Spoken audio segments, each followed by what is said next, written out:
Ouais, c'est bon. Voilà, voilà, bonjour à tous. On est encore une nouvelle fois en retard pour pas changer. Voilà, voilà, bonjour à tous. Et donc, c'est encore un peu quelque chose de chiant. C'est encore un peu quelque chose de chiant. Et j'ai Surtout une fois. Alarsen. J'ai Alarsen dans la. Et j'ai Alarsen. J'ai Alarsen dans la. Et j'ai Alarsen. Voilà, et je coupe le son sur le retour que j'ai. Voilà, parfait, et ça devrait être bon. Euh, enfin, bonjour à tous, à toutes et à tous. On va pouvoir enfin commencer. On est encore une fois à la bourre, grand désolé. Alors, Bonjour le chat. J'espère que vous allez bien. alors, on est de nouveau avec Rabat, qui nous a fait encore le plaisir de nous rejoindre aujourd'hui pour présenter ce live ensemble, comme on le fait déjà depuis... c'est la quatrième déjà, donc le temps passe vite. Alors, on le fait tous les 15 jours, les jeudredis, si vous regardez dans les descriptions de YouTube et de Twitch, parce que tout simplement par mesure de facilité, on peut le faire soit le jeudi ou le vendredi en fonction des disponibilités de chacun, moi-même et Rabat.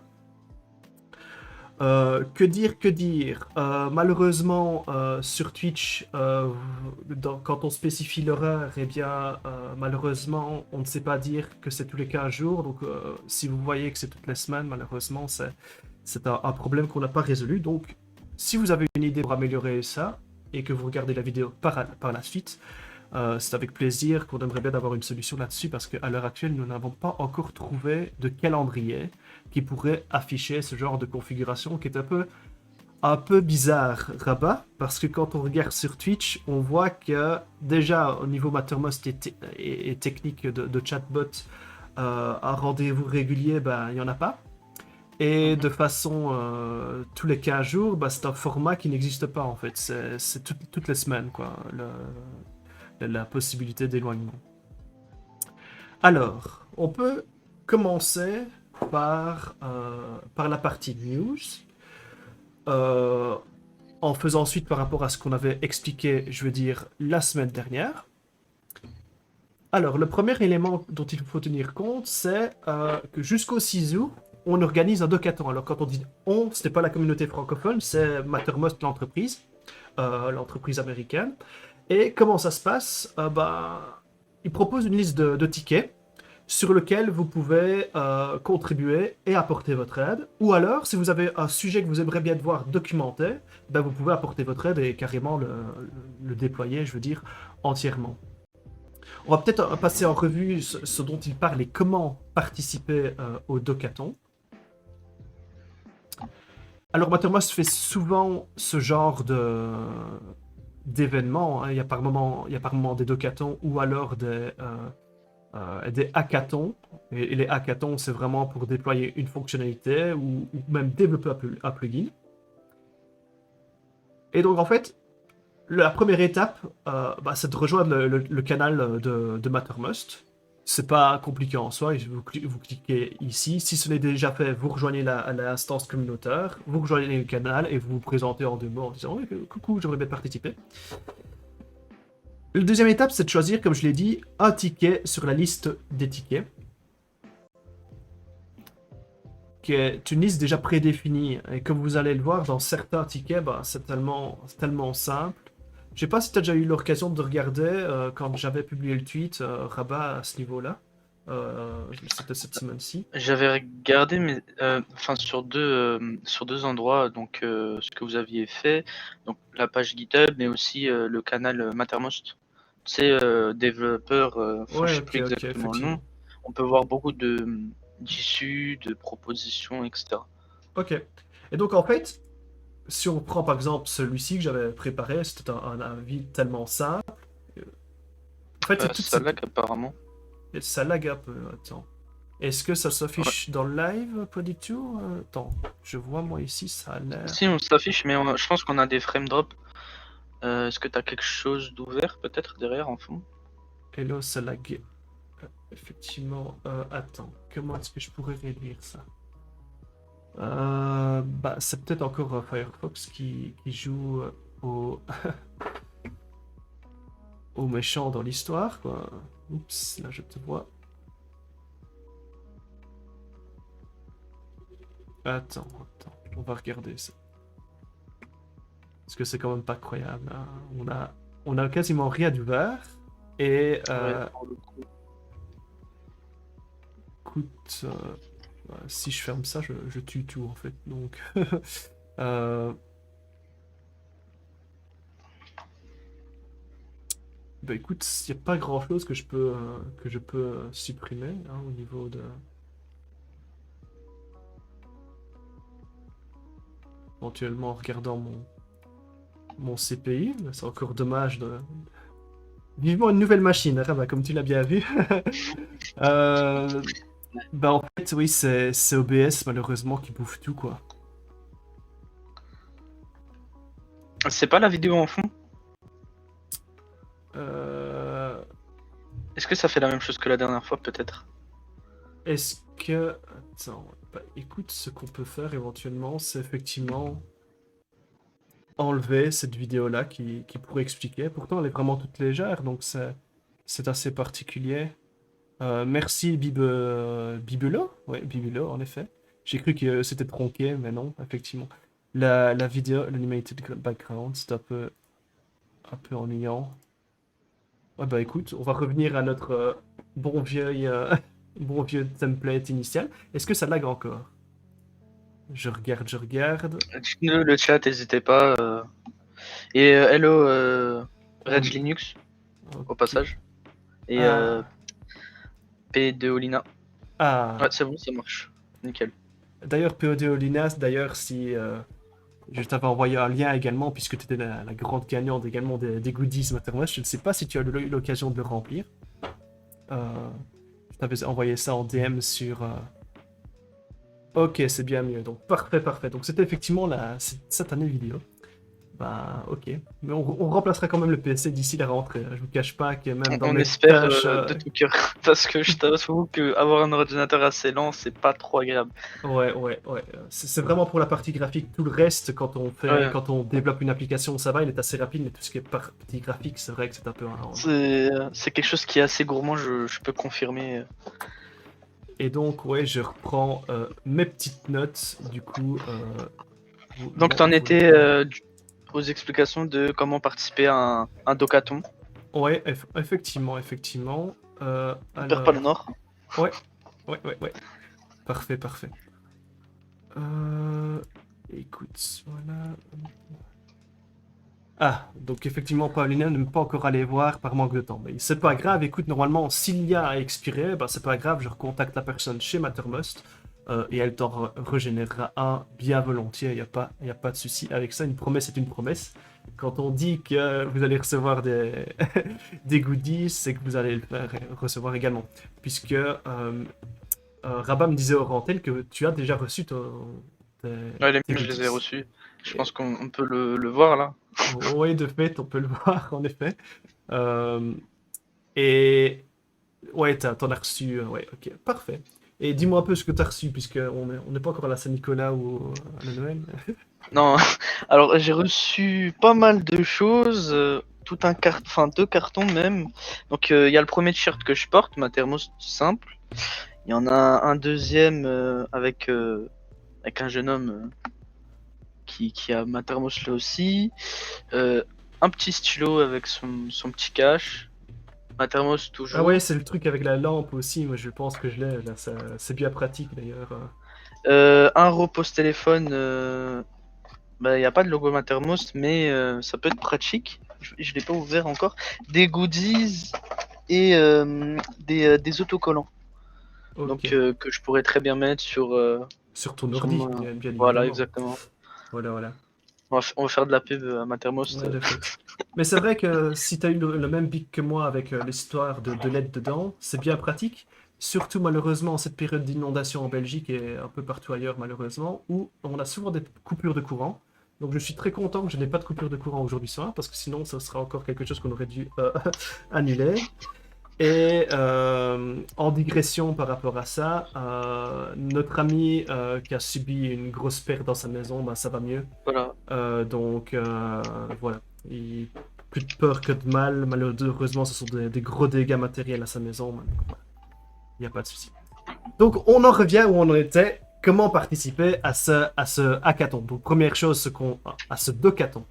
Donc première chose, c'est rejoindre le canal, si vous l'avez déjà fait. La deuxième étape, bah, c'est prendre un des tickets proposés. Vous pouvez également proposer le vôtre si jamais vous n'êtes pas satisfait parmi la très longue liste. Donc la liste est déjà longue, donc honnêtement, si vous ne trouvez pas votre bonheur là-dedans, c'est triste. Euh, Et alors, même si ce sont des trucs simples, le truc qui est bien, c'est que ça vous permet, je veux dire, d'apprendre comment fournir un patch sur GitHub à une communauté. Et comment ça se passe, le processus d'intégration, comment est-ce que votre pull request va être validé, ce genre de choses. Donc c'est pas mal dans le sens où même si vous trouvez la modification qu'on demande ici, une difficulté facile, easy, difficulté 1, easy, si vous trouvez même que c'est trop facile, mais c'est pas grave, si vous n'avez jamais utilisé GitHub avant, bah, c'est l'occasion, je veux dire, d'apprendre à comment ça servir. Et on fait par exemple l'exemple d'un ticket. C'est le développeur qui s'appelle Guillermo, c'est celui qui... J'ai travaillé avec lui dans le cadre de l'application desktop, de l'application de bureau Electron. Moi, j'avais un peu fait l'installateur MSI, d'autres petites choses, et lui, il a rejoint le projet à cette époque-là. Et donc, c'est lui qui a repris la partie application de bureau, et dedans, il dit, tiens, ce serait bien qu'on puisse documenter où sont stockés les fichiers de l'application Mattermost, à quoi ils servent, et à quoi servent les données, les dossiers qui constituent de base une application Electron. Et donc, ils ont ouvert un ticket assis, ok, il suffit d'écrire ça, je veux dire, au bon endroit dans la documentation, rendre ça, je veux dire, beau et accessible en faisant des phrases complètes. Et c'est également une bonne opportunité pour ceux qui ne sont pas, je veux dire, à l'aise à écrire, je veux dire, des documents techniques. Parce que c'est vrai, Rabat, tu me disais l'autre jour qu'à l'école, bah, les contributions au projet open source, bah, c'est pas quelque chose que vous faites dans le cadre de votre stage ou ce genre de choses. Donc c'est un peu... C'est un petit peu. En fait, c'est au bon vouloir, on va dire, des profs. Moi, j'ai eu la chance d'avoir un professeur qui nous a ouvert à ce monde-là, qui nous a expliqué. Mais mis à part ça, il n'y a personne qui va nous dire alors on fait comme ça, vous avez telle documentation. Si vraiment quelqu'un est intéressé, il va devoir s'y intéresser seul. Et c'est un peu compliqué, à vrai dire, de devoir faire ça tout seul. Ok, bah, c'est vrai que ici, je veux dire, tu auras l'avantage bah, que tu auras une communauté accueillante qui pourra Mm. t'aider dans le cas de ceci. Et je parle pas nécessairement pour moi ici en français. Hein. Ici, par exemple, les personnes, vont dire, sont anglophones, sont très sympathiques. Il suffit de demander de l'aide sur le canal, même à notre fameux Jason, c'est celui qui, je veux dire, qui accueille une grande partie des contributeurs. Et comme je l'avais dit à la conférence Mattermost, eh bien, c'est lui qui a, je veux dire, ces dernières années, c'est lui qui a un peu accueilli tout le monde, quoi. Donc on lui doit notre intégration quelque part. Donc voilà. Et en fait, on dirait que, je sais pas si t'es sur le même ticket que moi, Rabat, mais en tout cas ici, pourquoi est-ce que ça a une apparence un peu, je veux dire, comme une machine à écrire? C'est parce qu'ils ont utilisé le format en Markdown pour écrire, je veux dire, du texte brut.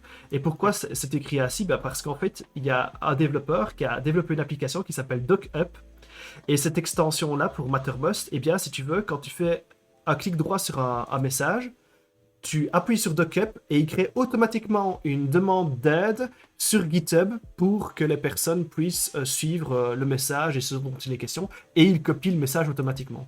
Et le développeur ne s'est pas ennuyé, il a directement mis ça en tant que texte brut et ça fonctionne très bien. Et donc ça, en fait, on voit comme qu'une bête extension bah, peut générer quand même quelque chose qui a une certaine valeur ajoutée, puisqu'ici on voit que ça a permis de créer un ticket et directement créer un ticket au bon endroit pour une demande d'aide pour les contributions de documentation. Et en fait, comme je dis ici, c'est vraiment tout simple de contribuer avec ça. Il suffit vraiment d'aller sur la partie Docs. Je pense on en a parlé la semaine dernière, hein, dans un des tweets en montrant la nouvelle, je veux dire, version de l'aide de Mattermost. Donc c'est docs.mattermost.com. Et en fait, cet élément-ci, c'est produit par un programme qui s'appelle Read the Docs. et qui compile, si vous voulez, de façon statique, ce qu'il y a sur le repo, sur le dépôt Mattermost Docs. Et donc, en gros, ici, si on a envie d'aller modifier, je veux dire, les fichiers sources de l'aide, quoi, finalement. Ici, on voit comment contribuer, hein, il y a tout qui est bien décrit. Et c'est ça que je vous disais tout à l'heure, qu'ils sont très à cheval là-dessus, on doit créer une pull request, etc. Donc c'est pour ça que, je veux dire, commencer par la partie documentation sur des sujets aussi faciles, bah, ça permet d'avancer facilement, quoi. Et donc voilà, ici on peut même tester et développer et déployer sa propre install locale de documentation pour voir si la façon dont le texte qu'on va écrire bah, va apparaître, je veux dire, correctement, s'il n'y a pas de faute de style ou alors simplement de faute de frappe, quoi. C'est toujours bien d'avoir une vue en état. Et donc, si vous connaissez, je veux dire, les bases de Git, naturellement, vous devez les connaître pour pouvoir contribuer. Bah, il suffit, je veux dire, d'aller modifier un fichier. On peut même faire la démo ici. Alors, c'est vrai que on est en train de prendre plus de temps que prévu sur notre planning, mais on s'en fout un peu, Rabat, puisque comme tu le sais très bien, on fait ça un peu avec les moyens du bord. Ouais. Et on fait ça, comme on dit en Belgique, à la bonne franquette. Euh, donc c'est très facile. Donc je vais peut-être agrandir si on voit bien. Comment contribuer à la documentation? Bah, vous clonez le repo. C'est assez vite fait. Ah, pour une fois, certes on a un mauvais ordi, mais la connexion ça a l'air d'aller. On peut pas tout avoir de mauvais. Ça va, ça va. Ça va aller, t'inquiète pas. Voilà, ça comme télécharge des 260 mégas en quelques secondes, quoi, donc... Alors là, malheureusement, il faut un peu de temps, il décompresse, je veux dire, la partie qui nous est utile du dépôt Git, donc malheureusement, ça va me prendre du CPU, et peut-être... Voilà. Et donc, comment... Oups, pardon, fausse manip, si je vais dans Doc, décidément, Docs, Ça va, tout le monde, t'inquiète pas. voilà. Bah en fait, il y a tout qui est dedans, donc il suffit d'aller dans les sources, et on voit par exemple que dans le cadre de l'application desktop, où est-ce qu'on pourra aller voir ça?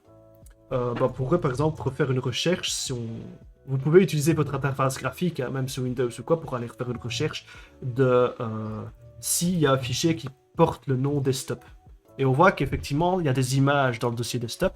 Alors ici, je vais peut-être trier le résultat, pour qu'il soit par ordre alphabétique. Et on voit que dans le dossier deploy, ils expliquent comment déployer l'application desktop, donc l'application de bureau, sur un parc, j'imagine un parc de machines Windows. Et ici, dans la partie install, on explique comment déployer avec l'installateur MSI. Et donc ça, c'est une partie que je m'étais chargé à l'époque. Mais comme vous le savez, en tant que développeur, on n'aime pas nécessairement d'écrire une documentation. Donc je dois avouer que la partie documentation, c'est pas moi du tout qui m'en suis chargé. Honte à moi. Vous pouvez, n'hésitez pas à me blâmer dans les commentaires. Non, faut pas te blâmer. Et donc, ici, en fait, ce sont des fichiers, simplement des fichiers texte. Donc, quand vous l'ouvrez, bah voilà, c'est plus difficile d'éditer que ça. C'est pas possible, quoi. C'est de la syntaxe toute bête. Alors, certes, il faut commencer à apprendre cette syntaxe-là. C'est ce qu'on appelle la syntaxe restructurée de texte. Alors, il y a certaines personnes qui pourraient nous demander, oui, pourquoi est-ce que vous n'avez pas utilisé le Markdown? Est-ce que tu as déjà fait du Markdown à l'école, toi, ou, Non, j'ai pas eu la chance d'en faire. Ben, en fait, il faut savoir que tous les fichiers, même par exemple ici, ce fichier-ci, bah, c'est du fichier Markdown, et si on clique ici, bah, c'est même encore plus simple que le restructuré de texte, comme tu vois. Voilà, moi c'est un format que j'affectionne tout particulièrement parce que pour écrire des notes, c'est vraiment parfait. Et en fait, ils ont choisi ici le format restructuré de texte, qui est comme on peut le voir, une variante, quoi. Mais elle permet de faire un peu plus de choses, notamment sur le lien, les listes à puces, les tableaux, etc. Et c'est la raison pour laquelle ils ont décidé de prendre la syntaxe restructurée de texte à la place du Markdown. Et donc voilà, en fait ici, c'est juste... faut juste modifier ce fichier-là, avec les éléments qui sont marqués sur l'issue. Vous faites une pull request. Une pull request, donc... pour ça, je vous laisse l'initiative sur Internet, c'est suffisamment explicite, et c'est d'autant plus facile avec GitHub. Et donc oui, voilà, c'est aussi simple que ça. Alors il y a juste par contre un élément que vous devrez faire, c'est un peu du travail administratif, c'est signer un accord de confidentialité, enfin pas un accord de confidentialité, un accord de contributeur. C'est simplement aller remplir un fichier sur le site web. C'est juste pour dire que vous autorisez, je veux dire, que votre contribution soit utilisée pour le projet. Et je veux dire, c'est un peu normal, quoi. C'est un aspect, je veux dire, un aspect légal. Alors il faut savoir que quand on écrit de la documentation, il y a des règles à respecter. Et ça, moi, au début, quand j'ai voulu contribuer à la partie documentation du projet, bah, c'est quelque chose que je ne savais pas, parce qu'en français, on ne fait pas ce genre de choses. C'est faire attention aux formes du gérondif, etc. On ne met plus vraiment des ing, installing, bazar bidule, c'est plutôt install Mattermost. Pourquoi? Bah parce qu'on essaye, je veux dire, que quand les gens recherchent une information sur Google ou sur Internet, il faut fatalement qu'on ait des matchs qui tombent en première position. Donc, il y a tout un système de SEO à penser.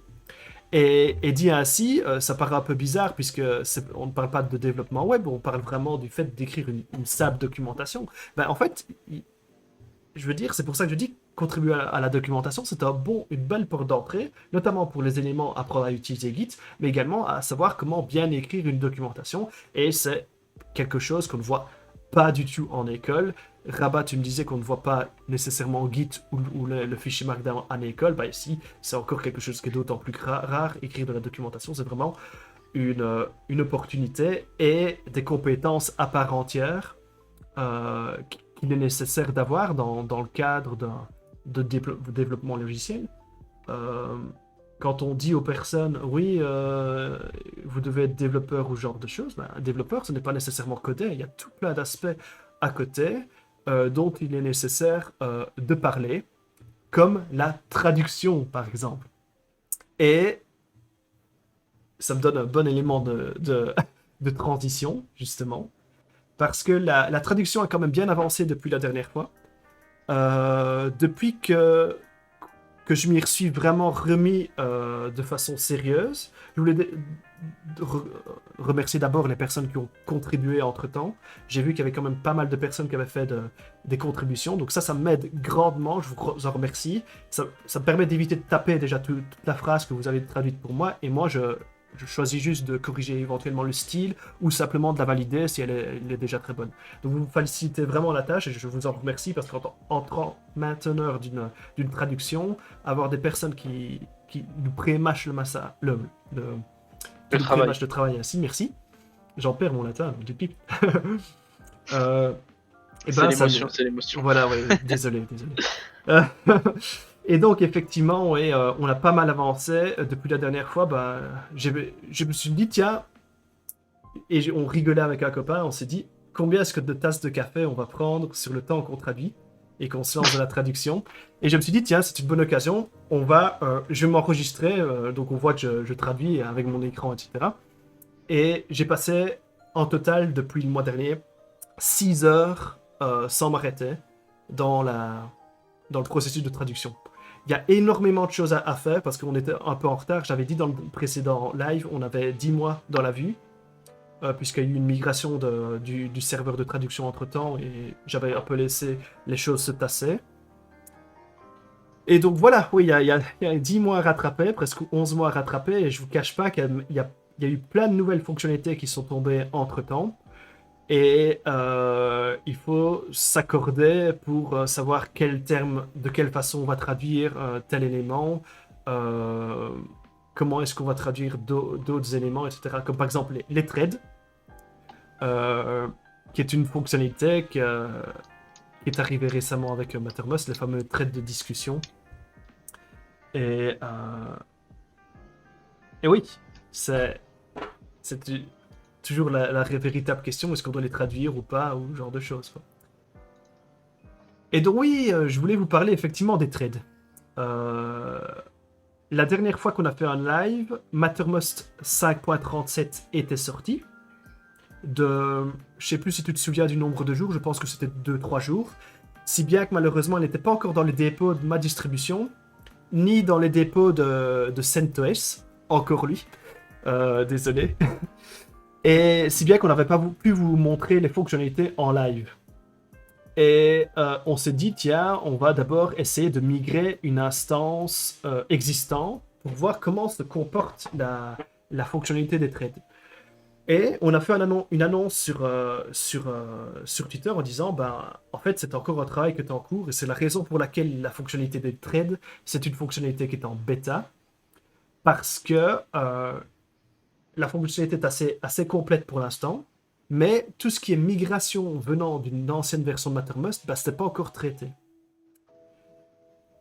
Et alors, je voulais vous montrer ça, mais le problème, et on s'en est aperçu, je veux dire, aujourd'hui en préparant le live, c'est que pour vous montrer cette fonctionnalité-là, je dois vous montrer ça sur une instance qui contient déjà des échanges.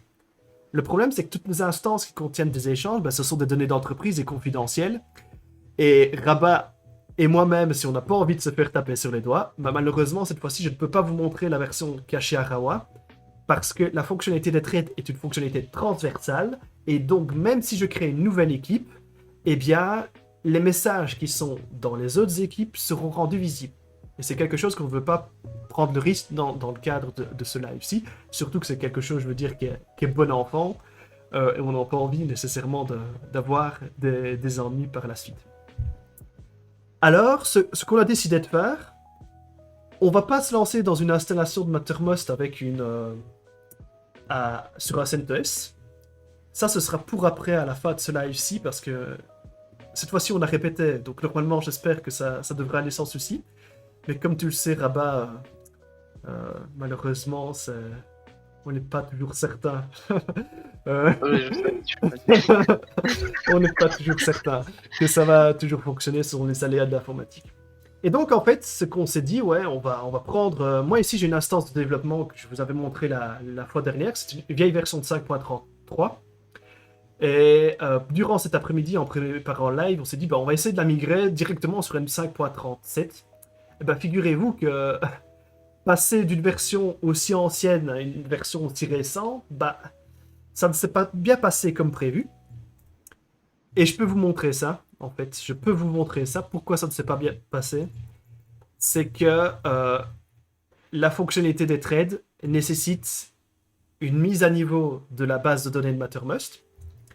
Et cette mise à jour s'est faite de façon automatique avec la version 5.35 de Mattermost. Ils ont fait ça pour que lorsqu'une entreprise migre à la version 5.37, que ça ne prenne pas trop de temps en un coup. Donc ils se sont dit, on va déployer cette mise à jour-là sur plusieurs versions. Et donc ceux qui sont passés de la version 5.34 à la version 5.35, ils n'ont eu aucun souci puisque leur base de données était déjà migrée. Et lorsqu'ils sont venus en version 5.36 et 5.37, il y a eu juste que la fonctionnalité a activé et ils n'ont pas été concernés, je veux dire, par un quelconque souci. Et ici, on remarque vraiment que quand je restarte Mattermost, on voit, et ça malheureusement je dois un peu vous dézoomer l'écran, on voit qu'il essaye de remigrer la base de données et qu'il n'arrive pas. Alors on s'en fout un peu parce que c'est une instance de test, de développement, donc on s'en fout royalement. Alors ce que je me suis dit, tiens, on va tuer l'application et on va juste remettre la base de données, une base de données vierge. Et c'est ce qu'on va faire maintenant, on va prendre ici, on va essayer de le faire en 10 minutes top chrono, pour vraiment essayer de resetter cette base de données-là avec des données vierges. Et nous avons appris qu'en préparant ce live, il existe une fonctionnalité de bidonnage. Alors, à l'école, je ne sais pas si on t'a déjà appris ce que c'était le bidonnage, Rabat. Non. C'est quoi le bidonnage? Le bidonnage... la répartie, on se croirait dans un sketch des inconnus, c'est vraiment... Je sais c'est quoi le bidouillage, mais le bidonnage... en fait, le bidonnage, c'est remplir un fichier ou quoi avec des données bidons, des données de test, vraiment pour faire une démo. Et en fait, par exemple, dans Mattermost, si tu as envie de faire une démo, tu vas pas prendre ici, comme on l'a dit, une version d'entreprise avec des secrets confidentiels dedans. Tu vas devoir soit passer ton temps à créer plein d'utilisateurs à la main et simuler des échanges entre chacun de ces utilisateurs-là. Alors, c'est vraiment pas convenable et c'est vraiment une tâche fastidieuse à faire au quotidien, si tu as envie de préparer une instance de test et de démo, c'est pour ça que Mattermost, de base, ils ont déployé un outil qui permet de générer des utilisateurs bidons, Madame Michu, Monsieur Leblanc, Madame Leclerc, des bazars assis, de générer des échanges aléatoires entre ces différentes personnes, et ça permet de montrer à quoi ressemble une fonctionnalité dans Mattermost lorsqu'on doit montrer ça à son patron, ou alors si on est par exemple développeur, c'est surtout dans le cadre des développeurs que ça a été développé. En tant que développeur, quand tu développes une extension ou quoi, bah, il est nécessaire, je veux dire, par exemple, de faire des tests. Voilà, de faire des tests. Et donc du coup, c'est juste dans cette optique-là que ça a été déployé. Alors, c'est quelque chose que je n'ai pas pu le tester parce que c'est vraiment quelque chose que j'ai appris il y a quelques heures à peine. Et bon, en quelques heures à peine, j'étais au boulot, malheureusement. Donc, je ne sais pas dire à mon patron, coucou, je vais faire un live Mattermost et le préparer. Donc, on va tester cette fonctionnalité-là de bidonnage de base de données qui existe maintenant. Alors, peut-être, aller sur le wiki d'Arch. Alors, à l'époque, c'était moi qui m'occupais également de la traduction, pas de la traduction, de la partie du wiki sur Arch. Et donc, j'avais Un expliqué vrai couteau suisse, toi.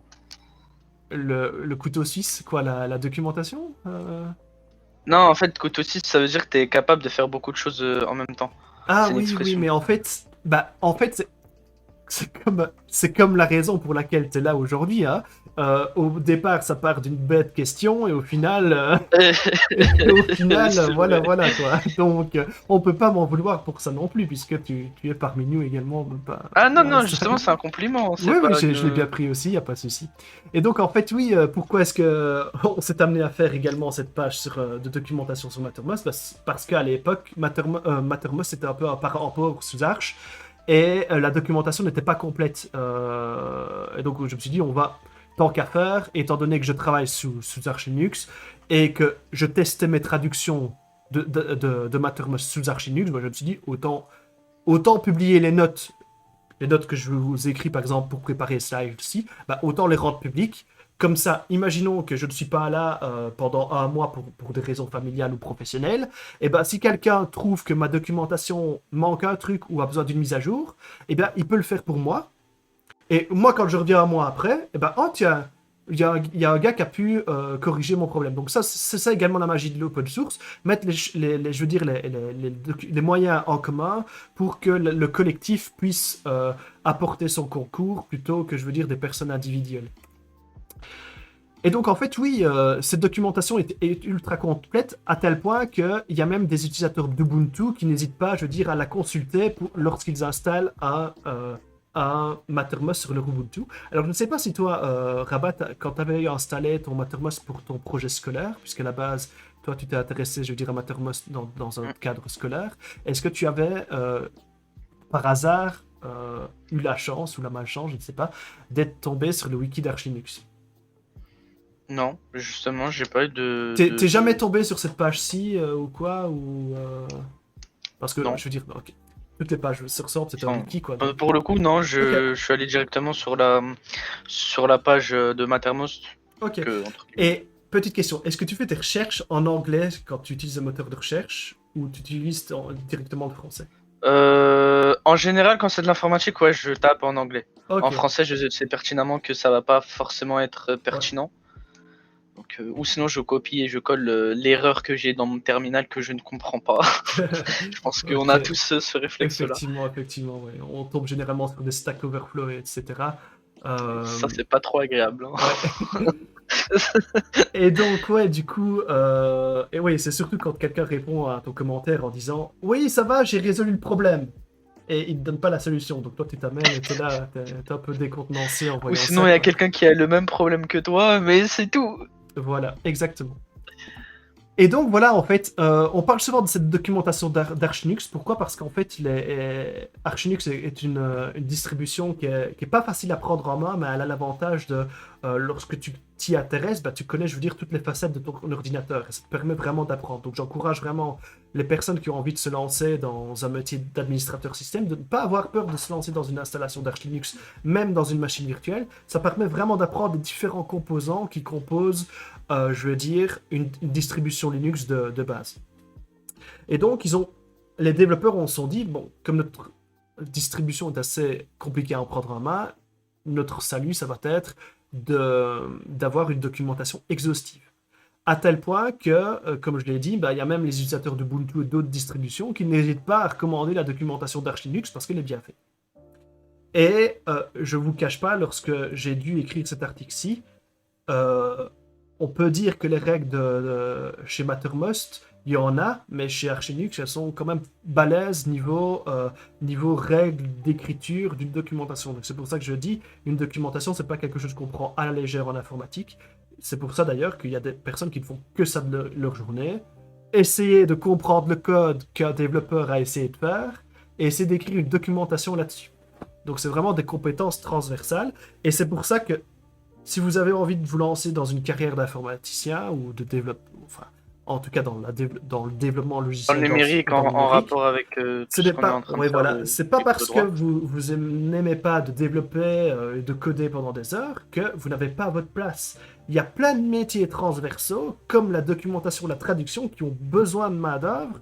Et surtout, maintenant, il faut savoir que tout le monde ne parle pas anglais. Et pour avoir la chance d'un logiciel de pouvoir être utilisé partout, bah, il faut qu'il soit un minimum localisé. Et localisé, ce n'était pas nécessairement de la traduction, c'était également adapter le visuel de votre application au pays dans lequel vous voulez le déployer. Par exemple, en Chine, voilà, il faut inverser l'interface. La barre latérale, par exemple, doit être changée de place, ce genre de choses, un peu comme dans un miroir, puisque on lit de droite à gauche chez eux. Donc c'est tout ça qu'il faut également prendre en compte. Hein. C'est pas, voilà. Voilà, on en était. On voulait juste faire quoi? On voulait juste tuer la base de données.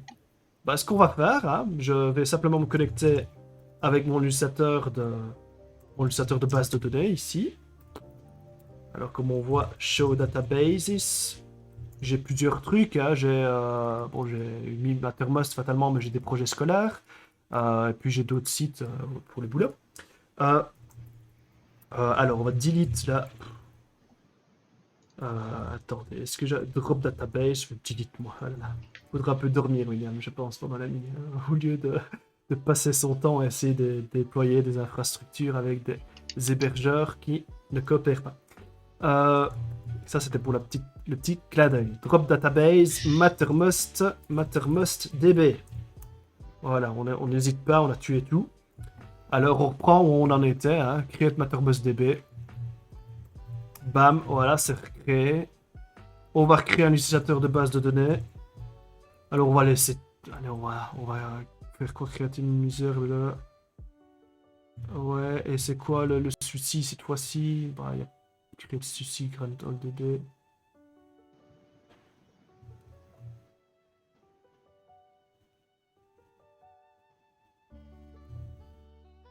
Ouais, c'était... On dit le pipe. Faut pas faire le malin, William. Ce n'est pas bien. Ce n'est pas bien parce que... T'aurais peut-être dû dire ça, mais après, Ouais, après ouais. avoir fini la manip. Ouais, c'est ça. Bah écoute, je sais plus quel nom d'utilisateur j'avais mis, tiens. Je vais juste reprendre ça parce que je vous dis, c'est une vieille installation. Je pense qu'elle a bien 2 ans, quoi. Et alors, il y a le mot de passe qui est dedans, MMuser. Bah oui, bah pourquoi ça ne va pas? Bah, le message, bah, il est explicite, il dit j'arrive pas à créer l'utilisateur, bah parce qu'il existe déjà. C'est aussi ça l'informatique ou le debug, on parle parfois à soi-même Voilà. en se disant que bah, c'est un petit peu évident. Voilà. Et donc du coup, oui, je vais me reconnecter avec l'utilisateur MMuser. Bah oui, parce qu'à l'époque, tu vois, quand je créais des utilisateurs, bah, je me suis dit, bah, je vais respecter pour une fois la documentation que j'ai écrite et je vais écrire le même truc. Il me dit, à mon avis, c'est ça le mot de passe. Ouais, alors show table, fatalement, il n'y a rien du tout puisque il y a, show databases. Alors normalement, use Mattermost DB et show table, c'est ce qu'il y en a. Bah oui, elles ont été recréées. Voilà. Alors on restart le Mattermost, on regarde dans quel état est-ce qu'il est, puisqu'on a tout flagué, donc Il faudrait quand même que ça fonctionne cette fois-ci, ce serait gentil. Localhost 8065. Et oui, ça s'initialise. On voit les 3 petits points. User sign-up complete. Sign-up email. Quelle est votre adresse email? Allez, on va mettre get et mettez votre mot de passe. Alors fatalement, ça c'est bien beau. Mais je me demande si j'ai pas fait le con en faisant ça parce qu'en fait, j'avais laissé Mattermost actif quand j'ai été changer la base de données tout à l'heure. Et donc, les tables se sont créées avec les paramètres, je veux dire, par défaut, quoi. C'est pas l'idéal. Il faut fermer Mattermost avant de tuer sa base de données, c'est le minimum, quoi. Et ici, j'ai même pas fait j'ai pas pris la précaution de faire ça. Alors, ce que je voulais regarder, c'était avec email, le fameux email settings, enable sign-up with email, enable sign-up in email, username, send email notification et validation, require email vérification, et c'est ça qu'on va désactiver à des fins de test uniquement. Et c'est ça que je dis, j'ai même pas besoin de s'amuser à aller retuer la base de données, parce que même si je l'ai flingué avant, je me demande quand même si on va pas quand même le faire, quoi, parce que je n'aime pas de toucher. C'est bien ce que je dis, hein. C'est les joies. On va redropper la database. Ouais, on la recrée. Bon, fatalement, je ne recrée pas l'utilisateur. Alors, il faut savoir que, je sais pas si tu as déjà fait l'expérience, puisque je sais bien que tu as pas mal galéré aussi à avoir une base de données qui fonctionnait, Rabat pour déployer Mattermost. Il faut savoir que quand tu crées une base de données, et puis que tu crées un utilisateur, et que tu attribues les droits de l'utilisateur sur ta base de données, et bien quand tu supprimes ta base de données, l'utilisateur qui est associé n'est pas supprimé non plus. Il est toujours là. Et le lien qu'il avait avec cette base de données-là, si tu la recrées sur le même nom, bah, il garde les droits. Et c'est pour ça qu'ici, je drop simplement la database et je la recrée, parce que les privilèges, il est toujours présent. C'est ça, ce sont vraiment des objets à part entière dans le modèle SQL, où si tu as envie de triturer et tout, bah, tu as le droit de faire tout ce que tu veux, quoi, typiquement. Sans devoir tout refaire de A à Z. Oui, c'est ça. Alors, il existe des fonctionnalités comme les contrats cascade, etc., on cascade constraint dans les bases de données Oracle, même MySQL, je pense, qui permettent de supprimer, je veux dire, en cascade. Mais par défaut, c'est pas tout le monde ne veut pas ça, quoi. Donc voilà. Ici, je vais juste, par contre, vérifier avec le mot de passe de base pour voir s'il voit bien une base de données. Show databases. Au pluriel, ouais, il voit bien MattermostDB. Et là, si je restart Mattermost, systemctl, start Mattermost, est-ce que mon écran, on le voit bien sur Oui, on le voit bien. C'est enfin, pas tu pourrais zoomer, je pense. Ok. Un petit peu. Ok, start Mattermost, on va faire un statut pour voir. Parce que c'est toujours le problème, hein, si tu zoomes de trop, bah en fait, c'est... On va pas tout voir, mais je pense que c'est...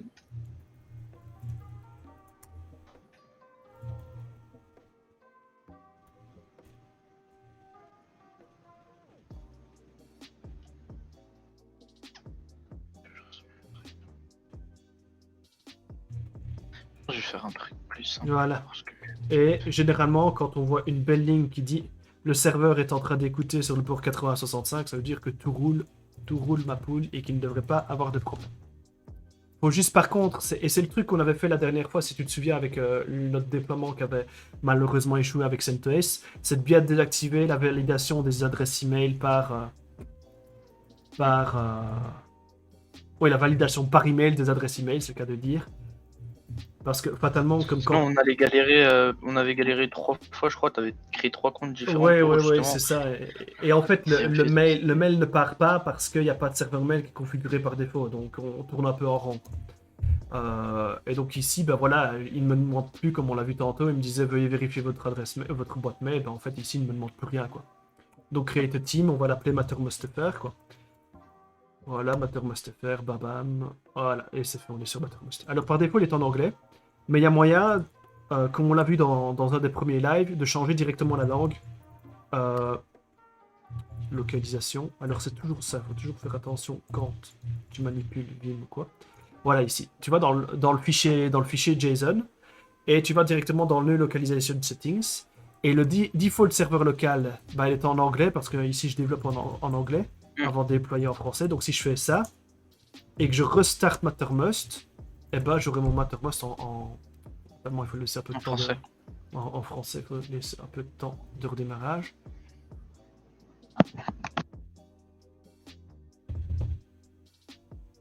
Alors, il est toujours en anglais. Pourquoi? Bah, parce que j'ai créé mon compte tout à l'heure. Bah, il était par défaut en anglais. Donc, il a conservé la langue. Donc, en fait, il suffit que j'aille dans Display pour aller changer la langue de Mattermost vers le français. Et comme vous le voyez, il y a de plus en plus de langues maintenant. Donc, je veux dire, Mattermost est en train, je veux dire, de prendre de l'ampleur. Avec de plus en plus de langues qui rentrent en bêta. Donc, ça veut dire qu'ils ont un certain niveau. Je pense de mémoire qu'il faut avoir au moins 80% des chaînes traduites pour atteindre le niveau bêta et être intégré dans Mattermost. Donc voilà, on tombe sur un système tout à fait de base. Hein. Bien sûr, on peut changer, je veux dire, le thème et mettre des autres thèmes. Moi, par exemple, j'ai pris le thème de la concurrence qui s'appelle le thème de Discord. Et je l'ai mis sur Mattermost parce que j'aimais bien la couleur brune ainsi. Ça repose les yeux. Plutôt qu'un fond blanc ainsi. Qui tue un peu la vue, comme tu peux le voir. Rabat, malheureusement.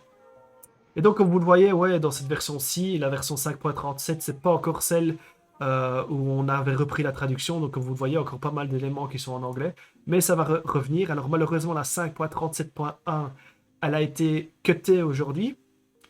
Donc, ça veut dire elle est passée en test. Et si elle passe tout le processus de test de Mattermost qui prend 2 jours aux équipes, si l'équipe dit OK, c'est un go, bah, d'ici normalement cette semaine-ci, enfin demain, on est un peu juste, la 5.37.1 sera déjà livrée.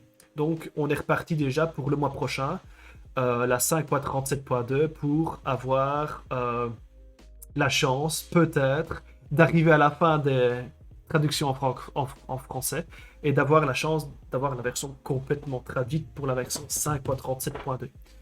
Et c'est bien parce que on l'avait dit au dernier live, la 5.37.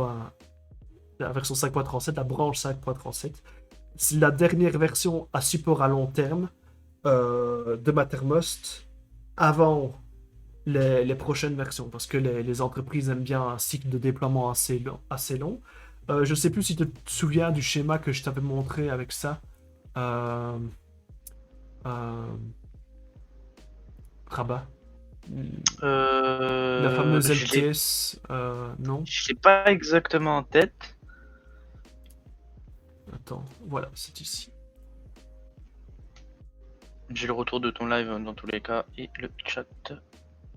J'espère que vous êtes toujours avec nous. Hein, ça peut paraître un petit peu peut-être lourd. Ça fait beaucoup d'informations. Mais vous inquiétez pas, il y aura aussi la rediffusion sur YouTube. Oui. Je me permets. Voilà. Merci Rabat. Ah oui, je me rappelle. Et donc oui, ce schéma-là, on le met à jour continuellement. Et donc on voit que la version 5.31, qui était l'ancienne version pour entreprise, la version pour entreprise, je veux dire, qui aime bien les déploiements un peu à support à long terme, c'est le nom. La précédente version, qui est la 5.31, se termine déjà en octobre, et donc du coup, il y a 5.37 qui va être prise en charge jusqu'en avril 2022.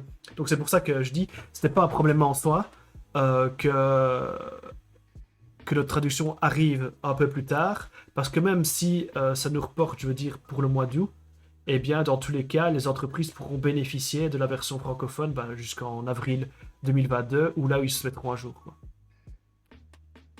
Voilà. C'est si dans le cas, si notre traduction n'avait pas été mise dans la version 5.37, mais était arrivée plus tard, que les gens n'auraient pas, je veux dire, migré tout de suite à la version 5.38, donc il aurait fallu encore attendre des mois. Donc là, c'est, je veux dire, vraiment une fleur que la personne qui s'occupe de cutter les releases nous fait, et c'est peut-être exclusivement pour les francophones, je n'en sais rien, mais généralement, on ne backporte pas des modifications de traduction dans les versions mineures, dans les correctifs de bugs. C'est uniquement des correctifs de bugs, comme son nom l'a dit, des bugs fixes, qu'on appelle ça. qu'on met dans ce genre de correctif pour la 5.37.1.2, etc. Mais là, effectivement, on aura la chance, peut-être déjà de le mois prochain, d'arriver, je veux dire, à, à fournir quelque chose de valable à ce niveau-là. Et donc oui, voilà, c'est à peu près tout pour la traduction. On en était au trade, je sais bien, ça part vraiment dans tous les sens, je le sais. Et donc oui, on est toujours à cette histoire de, de Mattermost vierge. Et pour vous montrer le fonctionnement des trades, eh ben, la seule solution que qu'on disait il y a quelques minutes, bah, c'était de générer des données bidons. Et pour générer des données bidons, bah, il faut que je reprenne le résultat du chat d'aujourd'hui que j'ai eu avec l'équipe de Mattermost. Quand je leur ai demandé, effectivement, est-ce qu'il y a moyen de bidouiller pour essayer d'avoir des... Attends, oups, désolé Rabat, je te vois sur mon écran. En principal. Alors du coup, oui, c'est un peu dommage que je dois reprendre ça maintenant. Mais en réalité, c'est une commande bien pratique pour vraiment générer ce dont on a besoin ici.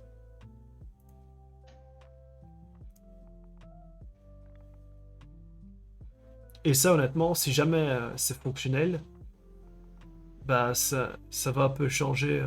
un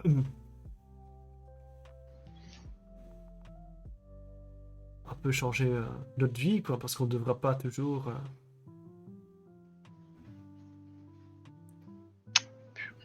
Alors, comme on peut le voir, hein, malheureusement, même si ça fait seulement quelques heures que j'ai demandé cette info-ci, eh ben, il y a tellement d'activités dans les canaux Mattermost bah, que parfois, il est nécessaire de bien savoir, je veux dire, manier les outils de recherche intégrés, parce que, ouais, il y a beaucoup d'infos. Tu montres pas le bon écran, je crois. Ouais, Enfin, je la bonne sais, mais chose. c'est parce que c'est des données en DM, tu Ok, vois. ok. Et donc, Ah, du coup, ouais, c'est des données un peu je suis sûr. confidentielles. Ouais, il n'y a pas de souci, tu fais bien de m'interrompre. Et donc, oui, c'est des random data. Si je trouve pas, c'est pas grave, hein, mais c'est...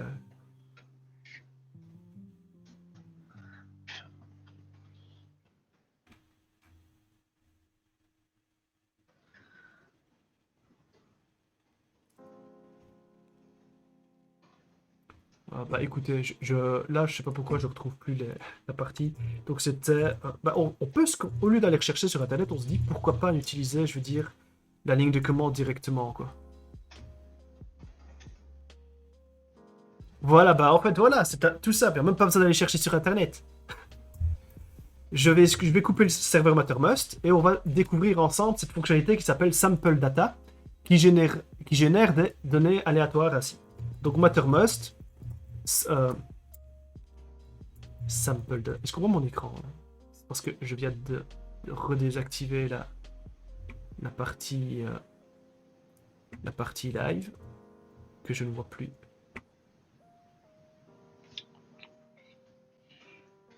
Est-ce que tu es toujours là? Ouais, Je suis toujours là. parfait.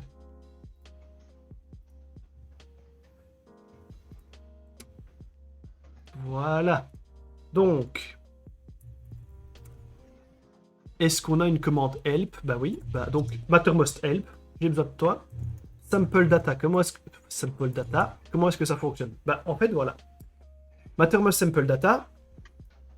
On peut générer des canaux par équipe.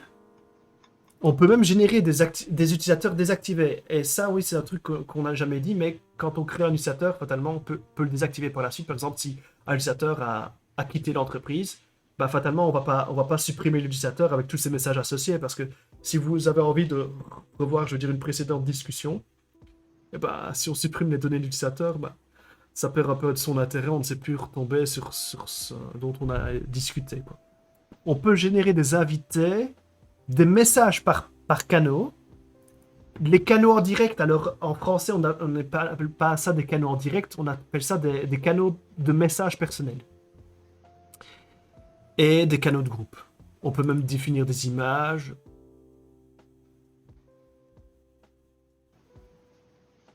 Bah, c'est vraiment pas mal, ça. Est-ce que c'est mon image, elle est figée ou pas? Non, non, non, c'est parce que je lisais on lisait la doc ensemble. Ici, si Ok. tu vois la pop. Ah. Et oui, donc la commande toute bête, c'est simplement on fait appel à l'exécutable Mattermost, on fait help, et si, oups, et si on ne sait pas ce qu'on doit rechercher, bah, tu fais simplement Mattermost help et tu as toutes les différentes commandes qui existent, quoi. Donc c'est pour ça que je dis, c'est con d'avoir tout le temps le réflexe d'aller voir sur internet ou ici de passer 2 minutes à aller rechercher un message pour savoir la commande à taper. Un peu de logique, comment fonctionne une application, hop, Mattermost help, et puis ensuite le nom de la commande, sample data, et on voit comment ça fonctionne. Alors on va essayer maintenant directement d'utiliser ça. Alors il faut savoir aussi que ce qu'on fait ici maintenant, eh ben, les commandes dans Mattermost sont déjà dépréciées. Dans le sens, c'est que maintenant on utilise un nouvel outil qui s'appelle MMCTL et qui permet de contrôler non seulement ta version locale de Mattermost, mais la version qui se trouve sur plein de serveurs séparés. Je sais pas si t'as eu l'occasion de jouer un peu avec ça, Rabat, quand tu as installé ton Mattermost ou quoi, avec la commande MMCTL. Non, Non? j'ai pas eu l'occasion encore. Eh ben, c'est ultra puissant parce que imagine, tu es une entreprise qui fait de l'hosting d'instances de Mattermost. Tu as 100 instances de Mattermost, tu aimerais bien de changer le paramètre sur tes 100 instances à la fois. Eh ben, avant, avec simplement l'exécutable Mattermost, tu ne le savais pas puisque Mattermost agit sur ton instance locale. Donc, tu es obligé d'utiliser des scripts, de le lancer sur toutes tes 100 machines à la fois. C'est très compliqué. Avec MMCTL, tu spécifies quelle instance tu as envie de modifier, tu changes ton paramètre, c'est déployé. C'est magique limite. Tu dois C'est... gagner énormément de temps. Ouais, alors ici, c'est pour ça que je dis, on va utiliser Mattermost Sample Data.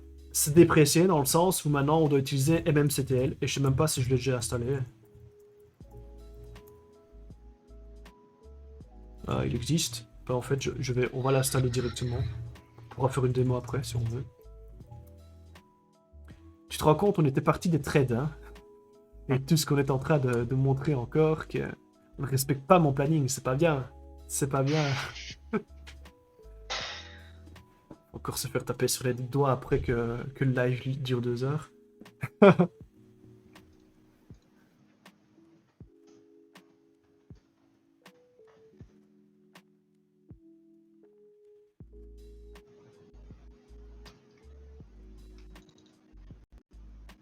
Comme tu vois ici, en fait, j'installe pas à partir de mon gestionnaire de paquets. Il est en train de construire pour moi carrément l'extension MMCTL. Donc là le programme y est, qui est un programme pour Arch Linux, va directement rechercher les sources de MMCTL et les construire pour ma machine. C'est pour ça que ça peut prendre un peu de temps.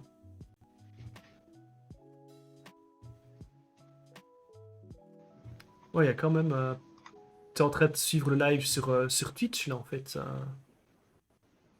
Ouais, comme ça je m'occupe du chat et Ok, ok. s'il y a un Y a pas petit de problème souci. technique, je te tiens au courant.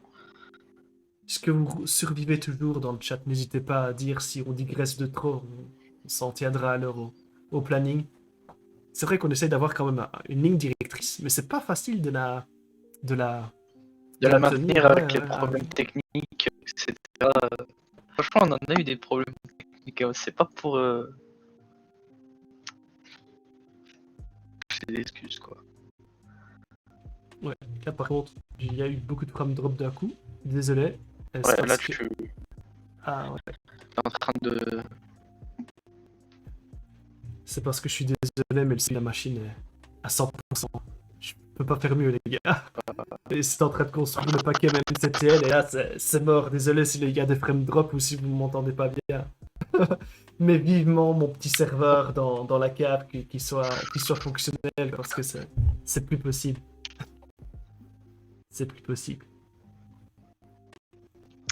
T'entends pas trop bien, c'est vrai, mais je pense que t'inquiète pas, ça c'est pas hyper grave.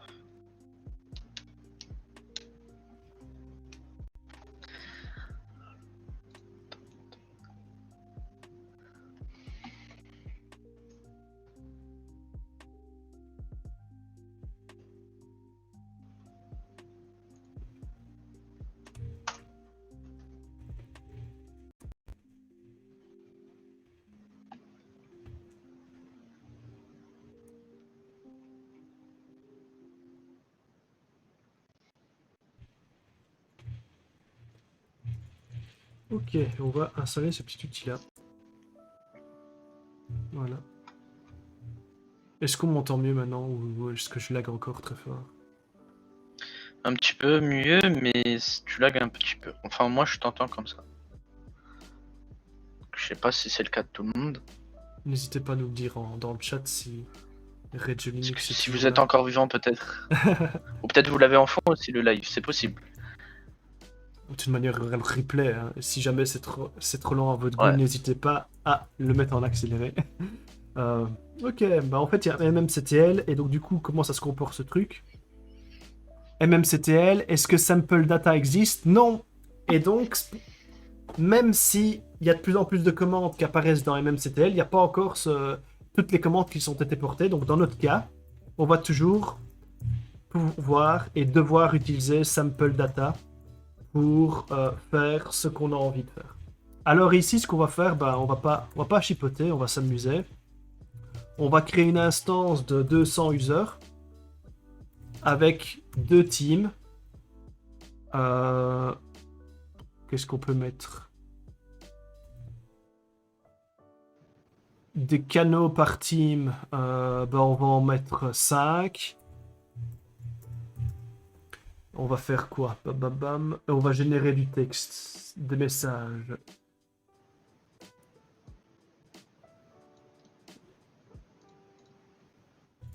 Ouais, oh ouais, il y a même des valeurs par défaut, t'as vu. Donc, le nombre de membres d'utilisateurs d'une équipe, pardon. Attends. Ouais, membres des utilisateurs par équipe. Ok. Ok. Ouais, beaucoup de paramètres à taper sur une ligne. Poste par canal, ça c'est une valeur intéressante. Ils disent quoi? Ils disent qu'il y en a 100 par défaut, on va mettre 150, allez. Il m'en faudrait même un peu plus pour l'histoire des trades. Poste per groupe, je n'aime. Allez, on va essayer de faire ça. Et il dit quoi? Il n'arrive pas à trouver le dossier. Et oui, ça c'est un souci dans les programmes écrits avec Go. C'est que si tu fais appel à des composants externes, tu es obligé de te mettre à l'endroit où se trouve l'exécutable de Mattermost. Donc ça, c'est vraiment quelque chose à prendre en compte. Et alors, ici, si je ne me trompe pas, ceci, c'est un symlink. Non, c'est même pas un symlink, c'est dans USR, char, web apps, Mattermost. Voilà. Est-ce qu'on voit toujours mon écran, là? Parce que j'ai eu tellement de frame drop il y a quelques minutes que... Sur live, je vois ton terminal. Ouais, et tu vois que je suis en train de faire un CD, normalement. Oui. Ok, Ouais, c'est bon. parfait. Ça arrive. Et donc, je relance ça. Et là, on est dans le bon truc. Et il est en train de me générer tout. Blablabla. Qu'est-ce qu'il fait? Caller, single plugin, file store. Plus. Ok, ouais. C'est bon.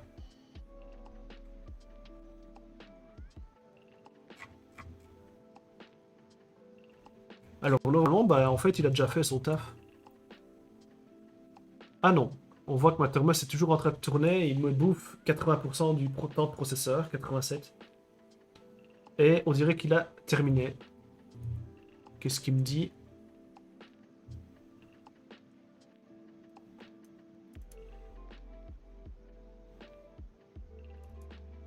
Ah bah j'ai un peu fait le con en fait. Tout à l'heure. J'ai mis des paramètres tellement hauts que j'ai atteint le nombre maximum. Il me disait quoi? Ah bah oui. J'avais créé style, imagine, j'ai créé 10 utilisateurs et j'ai demandé qu'ils me créent 20 liens entre les équipes et les utilisateurs. Bah, c'est pas possible puisque j'ai seulement 10 utilisateurs. C'est ça qu'il me dit.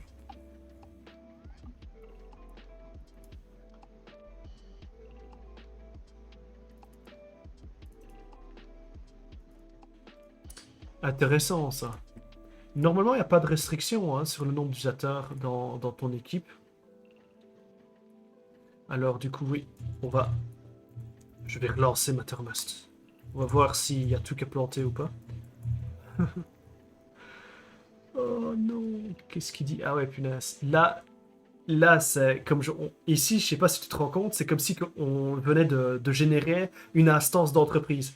Donc en fait, comme c'est le premier lancement pour tous les utilisateurs, bah il y a le serveur qui dit je vais dire que le serveur est de nouveau disponible et il va prévenir tout le monde, quoi. Et donc c'est pour ça que au démarrage, il lui faut un peu plus de temps parce qu'il génère des notifications fatalement bidons puisque on est sur une instance de test. Alors j'aimerais bien voir pour voir s'il a pu me créer tout ou pas. On va aller voir dans la console system s'il m'a généré des éléments ou pas. On va voir. Euh, Ah ouais, t'as vu ça?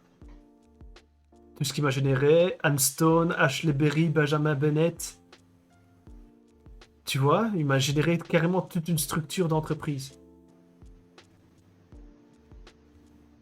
Wow, c'est puissant quand même. Ouais, c'est pas mal. C'est pas mal. Et donc du coup, en équipe, il m'a généré quoi?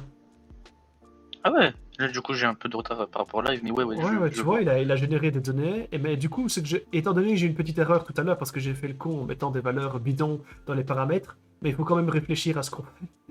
Et pas faire comme moi, mettre 10 utilisateurs avec 20 relations d'équipe pour la même équipe. Puisque ce n'est pas possible.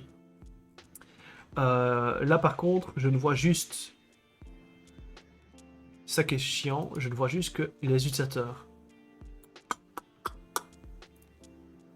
Tu vois, je ne vois pas l'équipe, il ne m'a pas créé d'équipe, on dirait. Donc, il est. Ouais, je pense vraiment que.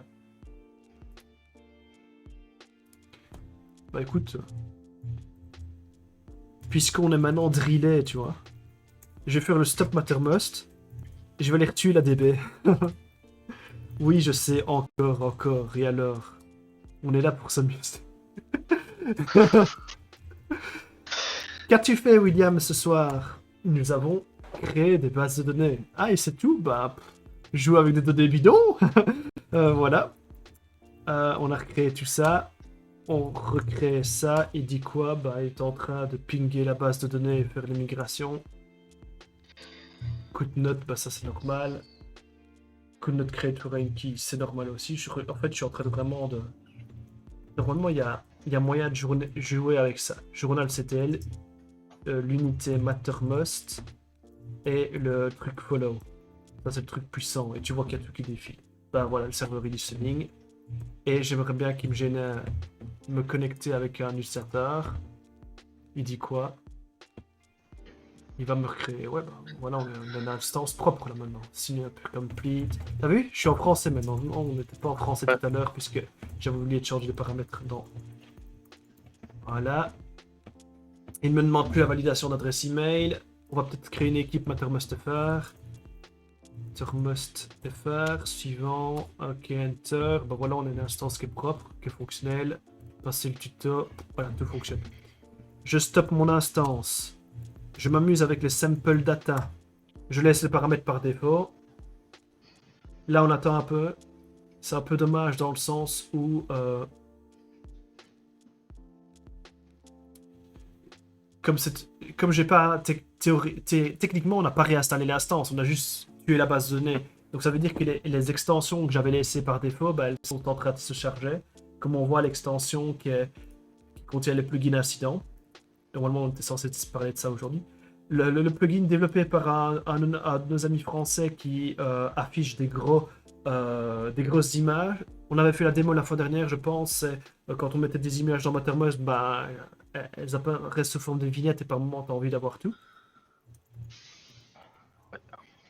Je restart Mattermost. Alors, on affiche le statut de Mattermost. Est-ce qu'il dit tout signe, c'est logique? Journal. Il écoute, parfait. Allez, affiche-moi des beaux petits utilisateurs et des équipes, s'il te plaît.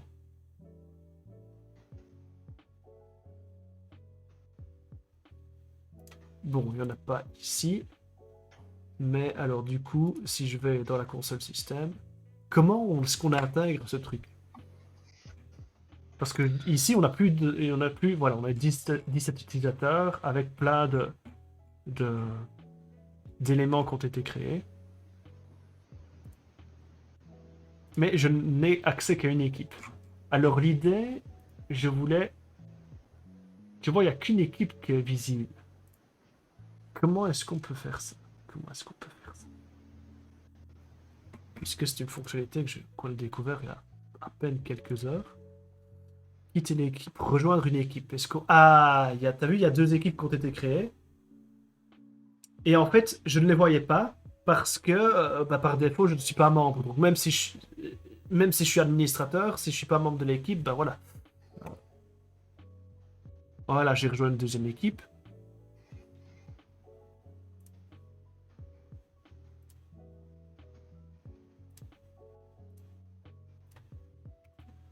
Et c'est ça qu'on ne voit pas par défaut quand tu crées qu'une seule équipe dans Mattermost. Bah, tu es limité à cette petite barre latérale à gauche et tu ne vois pas cette autre barre latérale là qui permet d'afficher les équipes.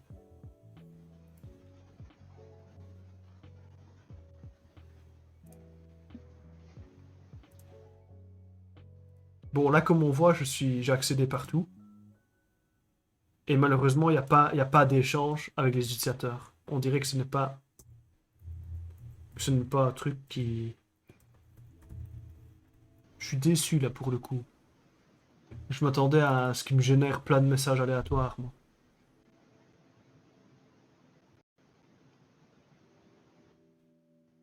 Parce que tu vois, ici, et par défaut, il marquait poste par canal 100. Tu vois? Ah, mais peut-être... Attends, je suis peut-être en train de faire le con. Non, il n'y a que... Là, sur la première équipe, il n'y a que ça. Je regarde sur la deuxième équipe, il n'y a que ça aussi. Tu vois, je regarde s'il n'y a pas d'autres canaux, tu vois, que je pourrais rejoindre.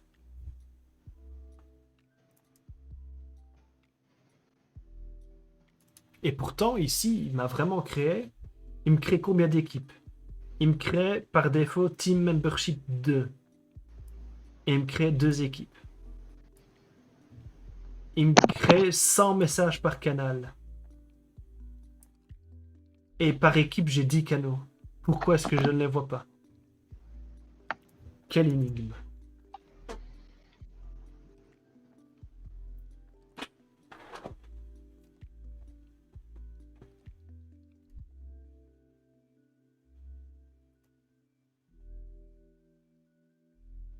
Qu'est-ce qui pourrait pas réussir?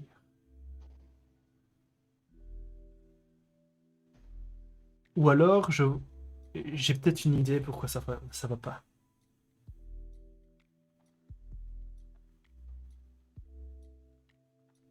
C'est que je regarde avec mon Oui. propre utilisateur. Et donc, du coup, si ce sont des canaux privés, bah, fatalement, je vais pas les voir, puisque les canaux privés, il faut que je sois invité par quelqu'un. Et donc, c'est peut-être ça. Donc, je vais essayer de me connecter avec, en tant qu'Aaron Medina, de la team Sentinelle.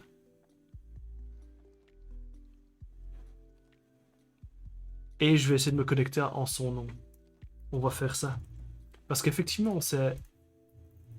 La fonctionnalité fonctionne, ça c'est sûr, puisqu'elle est utilisée au quotidien. Comme on la découvre ici aujourd'hui avec vous, on va voir ce que ça donne. Donc, email ou nom d'utilisateur. Alors, je suppose qu'il a un mot de passe, fatalement. Alors, par défaut, je suis persuadé que c'est pas un mot de passe 1, 2, 3, 4, 5, donc je vais réinitialiser le mot de passe. 1, 2, 3, 4, 5. Il l'accepte. 1, 2, 3, 4, 5. Et voilà, je me connecte en son nom. Bam. Alors, il explique le fonctionnement de la barre latérale. Donc, tout ça, ça va être traduit. Et voilà. C'est bien ce que je disais, t'as vu? Il m'a généré plein de messages.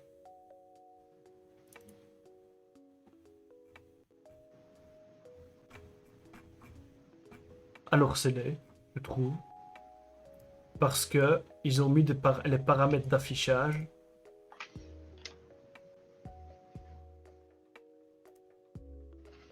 Pas comme d'habitude. Tu vois la différence qu'il y a entre... je sais pas si tu as vu. Attends. Ouais, je suis en train de voir. Ouais, donc en fait, donc là, je me suis connecté en tant que l'utilisateur robot qui m'a créé. Il y a plein de messages qui ont été transférés avec plein de canaux. Et c'est vraiment ce qui s'est passé en fait. Je me suis pas connecté avec le bon user, je me suis toujours connecté avec mon utilisateur que j'avais créé. Fatalement, lui, il n'a pas été modifié, ce sont des nouveaux, quoi. Et en fait, tu as vu la différence, c'est que ici, bah, les messages auxquels on est habitué au sein de Mattermost, bah, ils sont pas comme ça habituellement. Ils ne sont pas avec la barre ici. c'est vraiment tout à fait différent, quoi. Donc, j'essaie de voir le paramètre, puisqu'en fait, il génère vraiment des données aléatoires, mais il génère également des paramètres aléatoires dans la configuration des comptes. Et donc, fatalement, on va regarder ce qui a changé. Pourquoi est-ce qu'on a un... Voilà, c'est ce qui se passe. Tu vois, par défaut, on est en largeur pleine. Et là, ici, l'utilisateur qui a été créé, on a simulé comme s'il avait changé sa configuration. Et il était marqué largeur fixe centrée. Bam, on va changer ça.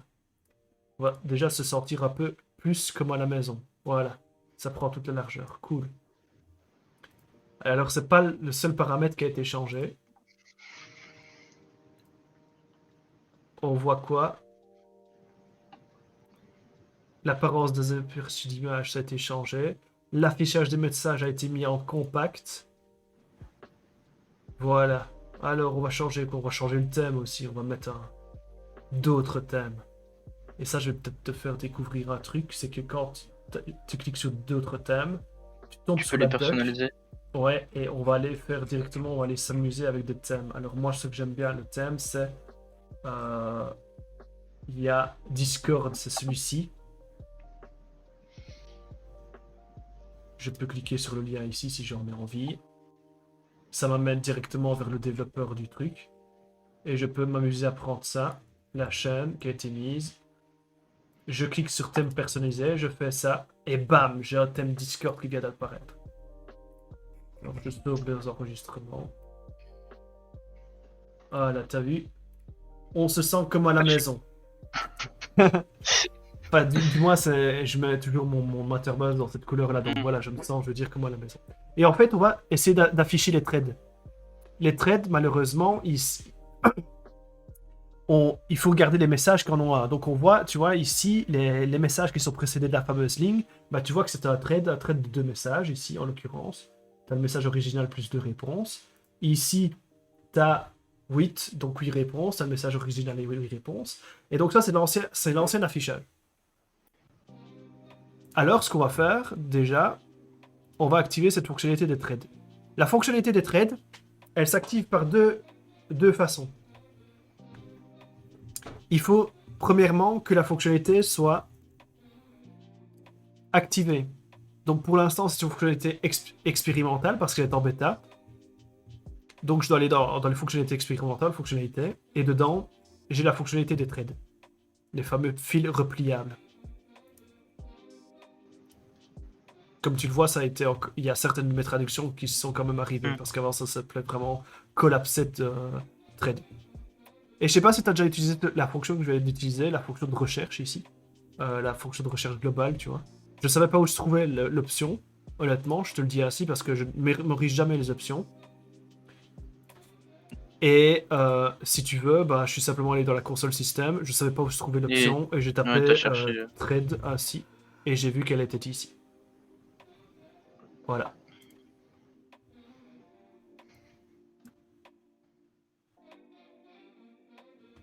Alors, la première fois que tu lances actives la fonctionnalité des threads, tu as un genre d'assistant qui apparaît à l'écran et qui te dit et qui t'explique comment ça fonctionne. Ben, c'est un peu ce qu'on avait expliqué la dernière fois. Hein. On va vous faire une démo. Donc je vais fermer ça. Ça va être traduit en français, il n'y a pas de souci. Hein. Il faut juste pas attendre. Donc maintenant, la fonctionnalité des threads a été activée server-side. Maintenant, il faut l'activer du côté client également. Parce que comme ce n'est pas un truc qui est, je veux dire, encore suffisamment stable, qui est toujours en bêta, et ben fatalement, si on l'active du côté server-side et que ça s'active pour tous les utilisateurs, il y a tout le monde qui va être fâché. Donc en fait, une fois que ça a été activé, tu dois toi-même aller dans les fonctionnalités avancées et aller l'activer.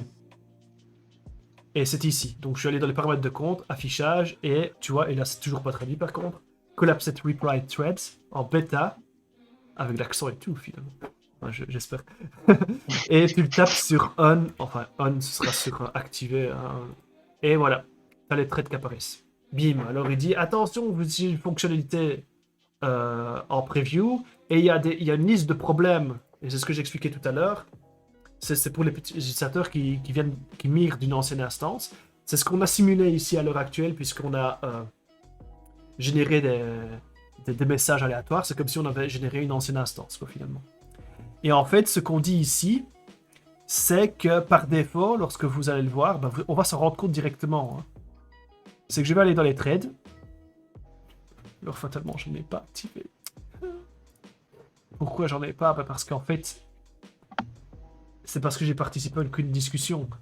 Donc si je clique ici, que je fais Hello World, par défaut, je m'abonne au trade. Donc si je vais là, bah, je vais le voir. Et ben en fait, par défaut, à toutes les conversations dans lesquelles tu as participé, elles vont apparaître ici d'un coup en tant que trade non lu. Et c'est ça le premier problème. Euh, le premier problème de ça, en fait, finalement. C'est que, par définition, lorsque tu migres d'une ancienne instance, bah, tu as plein de trades non lus. Et donc, ça veut dire que tu utilises une instance qui a, par exemple, plus de 6 ans ou quoi, parce que Mattermost vient d'avoir 6 ans, et ben ça veut dire que depuis le tout début, tu vas avoir tous les fils auxquels tu as participé qui seront marqués en non lu. C'est vraiment agaçant. Et donc c'est pour ça qu'ils disent faites attention si vous activez cette fonctionnalité-là parce que fatalement cette fonctionnalité-là n'a pas encore été adaptée pour les migrations d'anciennes instances. Et donc vous pourriez avoir des milliers de trades. Et moi j'étais fort surpris effectivement quand j'ai eu ça parce que je me suis dit tiens je vais activer la fonctionnalité. J'étais chez Arawa sur leur instant, je l'active et bam 700 notifications d'un coup. Et comme ce sont des nouvelles notifications, bah, tu as 700 notifications qui apparaissent sur ton téléphone également. Et tu te demandes ce qui se C'est un passe, peu. parce que tout d'un coup, quand j'ai activé ça, je me dis, tiens, qu'est-ce qui se passe? On a une nouvelle inondation en Belgique, ou quoi, on nous demande d'évacuer, on a une explosion nucléaire. Non, mais pas du tout. J'ai reçu 700 notifications en quelques secondes à peine sur mon téléphone, alors tu vois ton truc qui commence à vibrer, et tu vois que ça commence à défiler ainsi. Donc fatalement, c'est quelque chose à ne pas faire, et dont il faut prendre garde, et c'est bien pour ça qu'ils mettent un warning. Naturellement, un warning, je me suis dit, je vais pas le lire parce que je suis téméraire. Eh ben, j'aurais dû. Parce que mon pauvre petit téléphone, j'ai dû quand même le redémarrer après parce qu'il a bien chauffé en se prenant ça en quelques secondes à peine. Et donc voilà où on en est. Et donc, c'est assez sympathique cette fonctionnalité des trades là parce que, comme on l'a vu, bah, ça permet de replier tous les trades comme ici, avec, tu vois, un peu comme la concurrence a fait, quoi. Finalement, ça permet de les, de les raplatir, quoi, finalement. Et si tu as envie de les déplier, tu appuies dessus. Mais le truc qui est bien, c'est que si tu es dans plusieurs équipes et que tu as envie de voir tous tes messages non lus, bah, tu n'es pas obligé d'aller dans tous tes canaux et dans toutes tes équipes manuellement pour aller lire ton message. Il suffit que tu ailles dans ton fil de trade et que tu lises tes différents éléments. Un peu finalement comme si tu avais une boîte mail unifiée, ou si tu avais eu plein de boîtes mail avec plein de... Oui, plein de boîtes mail, bah, tu aurais une boîte mail unifiée. C'est un peu le même principe sur lequel ils sont partis ici. Alors nous avons reçu justement une bonne analyse de la part d'Arawa au niveau des trades. Alors du coup, vu le temps qu'on met à vous simplement expliquer ce qui se passe avec les trades, eh ben, à mon avis, aujourd'hui, on n'aura même pas le temps de parler du playbook et ni de faire un test de CentOS. Ben, c'est pas grave parce que voilà, il est déjà tard et ce n'est pas un OS qu'on apprécie particulièrement, n'est-ce pas, Rabat? Ouais. CentOS 7, on a malheureusement un mauvais souvenir puisque je pense que c'était le live 2 où on a essayé, ou live 1 où on a essayé de... 1 et 2. Ah, et C'était 2. les premiers Ah lives. ouais, punaise, on a fait On carrément avait deux fait. En fait, lives on dessus, avait quoi. fait 2 lives d'affilée. On avait passé toute la soirée dessus. Oh punaise. Euh, l'horreur. L'horreur.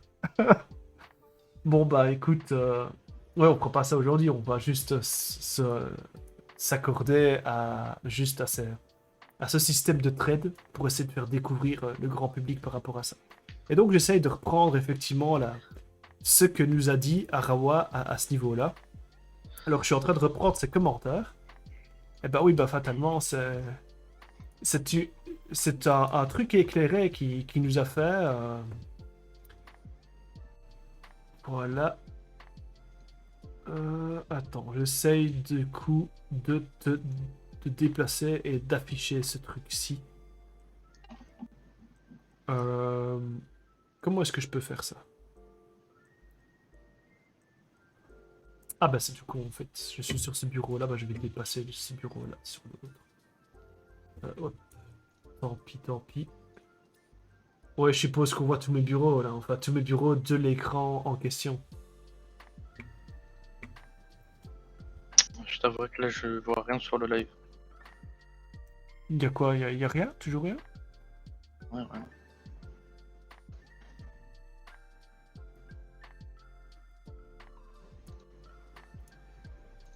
Bon. Et là, ça va mieux? C'est revenu? Là, je vois tous les bureaux. Ok, ouais, bah à mon avis, c'est l'ordi Ouais, qui lag et crevait, ouais, et j'ai à mon avis un temps de latence de 5 secondes, quoi. après, ouais, non, je suis sur téléphone, du coup, je pense pas que je devrais avoir beaucoup de latence normalement. Ok, parfait.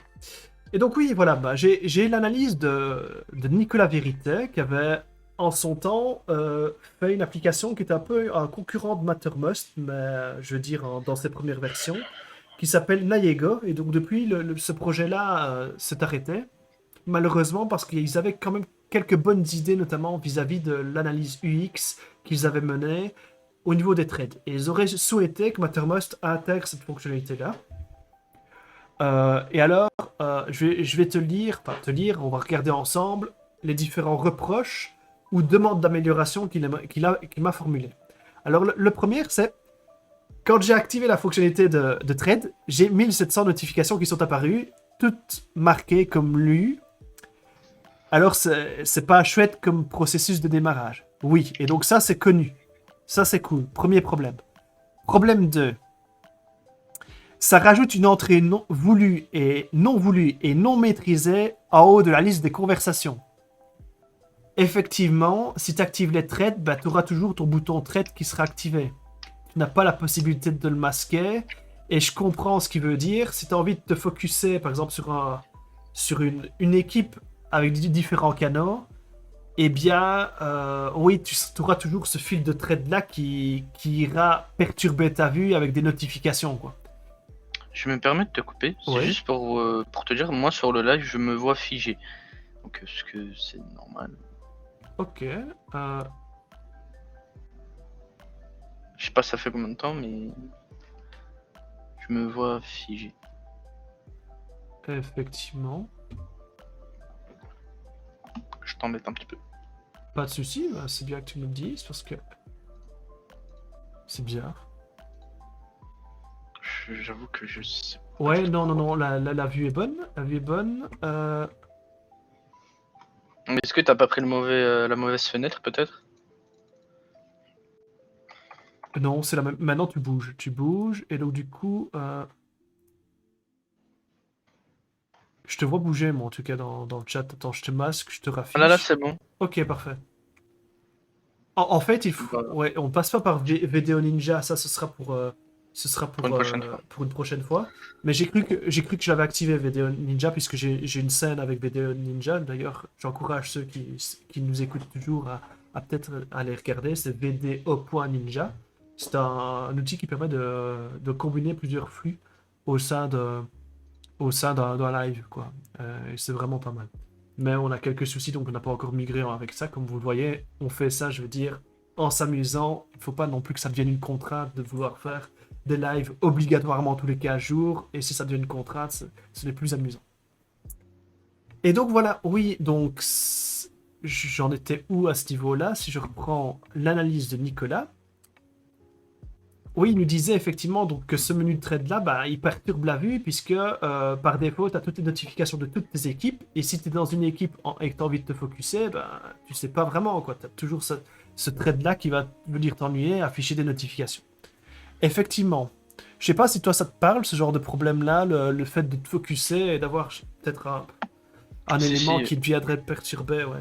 Euh, enfin, je vais donner un exemple simple pour peut-être les personnes qui utilisent Discord. À force d'être dans plusieurs salons ou quoi, on peut avoir facilement beaucoup de notifications qui peuvent être parfois polluantes.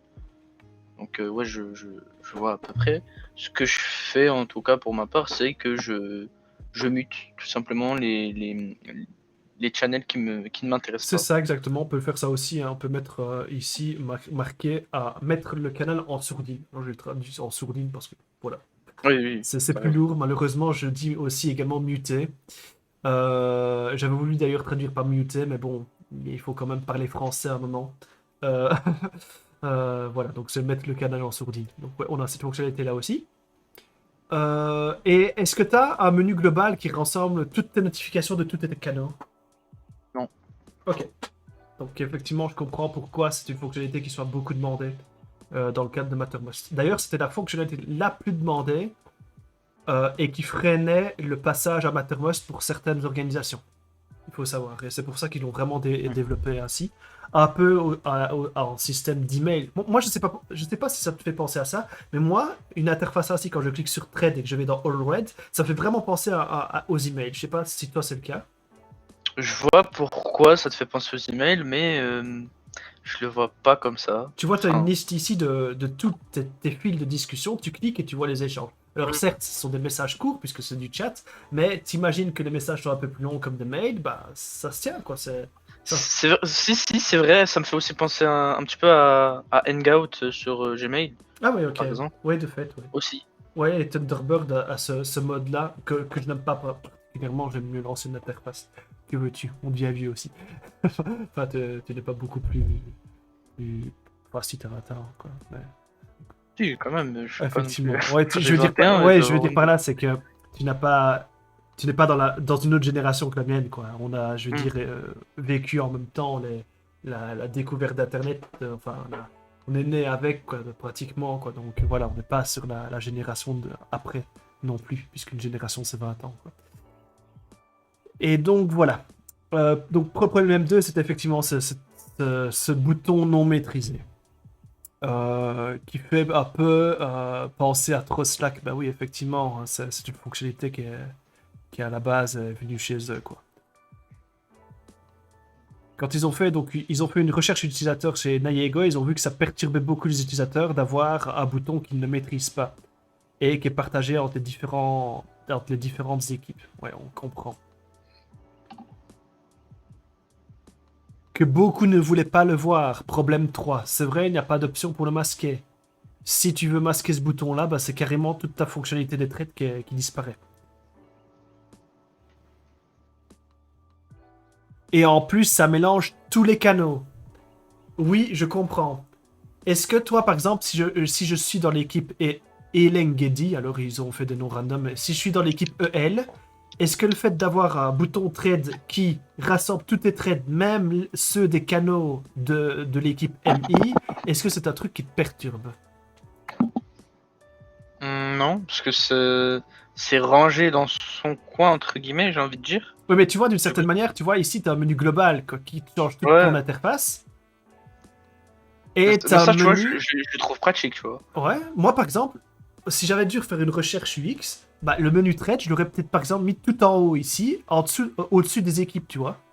Comme ça, on verrait Ouais, que tu peux du aussi. niveau hiérarchique, ça aurait été plus logique, quoi.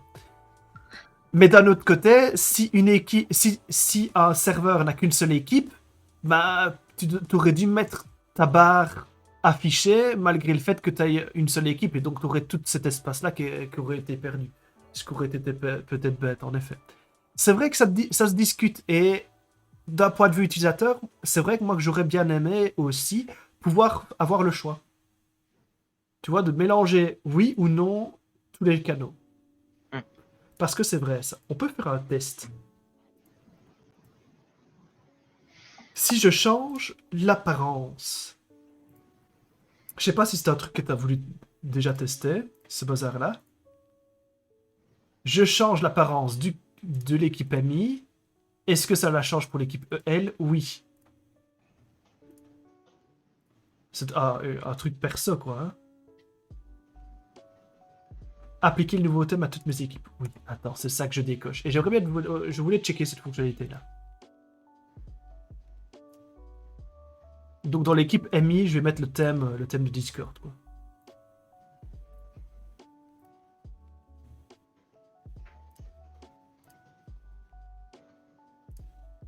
Est-ce que j'ai bien pris le thème Discord? Je pense pas. Je l'ai pas copié correctement. Donc c'est ce que je dis dans l'équipe MI, paramètres de compte, affichage, thème perso, tac tac.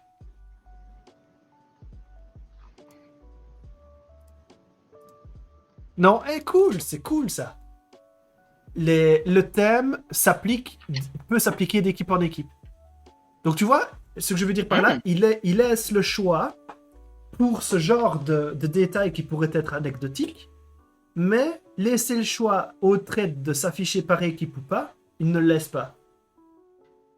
Donc oui, je comprends ce qu'il veut dire Nicolas dans le sens où par moment on laisse énormément de choix à l'utilisateur, mais pour une fonctionnalité qui est un peu importante, puisque ce sont des trades étaient censés, pour ceux qui aiment bien cette fonctionnalité-là, y aller tout le temps, eh ben, il ne donne pas la possibilité de l'afficher par équipe. Ce qui est dommage. C'est le quatrième problème qu'il a soulevé.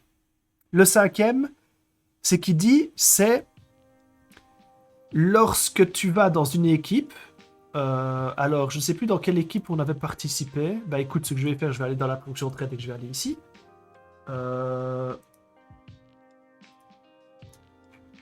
J'aimerais bien voir ce truc-là, voilà.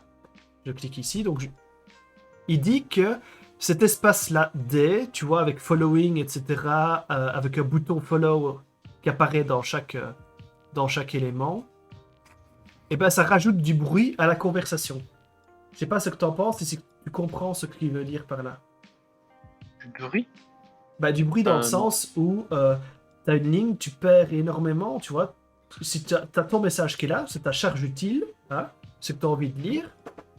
Et là, tu vois, tu as une énorme barre avec la dernière réponse au trade, c'est il y a 16 minutes. Il y a un bouton follow, il y a un bouton reply et ça. Ah, pour avoir la notification des réponses. Ouais, et en fait, imaginons, tu as plein de trades, et ben tu as ça à chaque ligne. Mais est-ce que c'est nécessaire de voir les gens qui follow peut-être? Enfin, je sais pas si c'est à ça que ça sert. Bah en fait, ça sert par défaut à... Il y a le bouton, il y a la partie bouton, et ça permet d'afficher s'il y a beaucoup de personnes dessus, tu vois, tu survoles dessus, tu vois le nombre de personnes qu'il y a. Ok, ouais, je vois, mais... Oui, je vois. Mais donc tu comprends peut-être son inquiétude, à savoir le fait que... Attends, j'essaie de trouver un message où il y a des trades, parce que c'est pas évident, puisque ce sont des données qui sont générées aléatoirement. Oui, c'est généré aléatoirement. Il n'y a pas de trade partout, hein, ça... Attends, je pense que c'est peut-être aussi mon thème, parce que j'ai fait ça à la va-vite. Moi, je trouve le thème beaucoup plus sombre, beaucoup plus sexy. Enfin, la notion de sexy... ça fait moins mal aux yeux aussi, c'est une chose importante. Voilà. Voilà, tu vois, il y a un trade ici. Et ben si on avait créé un trade aussi au-dessus, bah, tu aurais eu cette ligne-là également au-dessus. Tu vois? Hello world. Je reprends le texte ici, je le copie, je crée ça, bam. Je clique ici et je fais ça. Tu vois, il y a deux lignes. Tu vois, c'est ça qui veut dire. Okay. Par trade, bah, tu perds chaque fois de l'espace. Donc ici, on a créé deux trades. Et tu vois que tu as une ligne avec ça. Qui n'est une nouvelle fois pas désactivable. Donc ça, c'est le problème 5 qu'il a soulevé. Alors, dans sa numérotation, il se plante un peu, malheureusement. Il me dit que c'est le problème 5, mais du coup, oui. Après, c'est le 6. Et les messages dans les fils ne sont plus affichés dans la conversation. Ce qui fait qu'on va louper les messages intéressants si le message de départ ne l'était pas.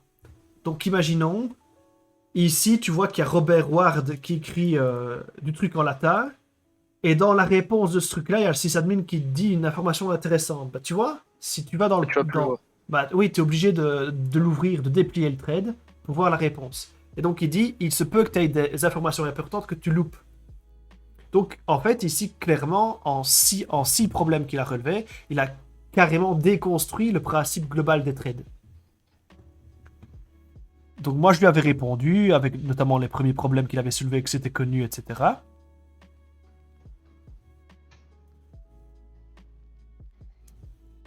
Le volet des...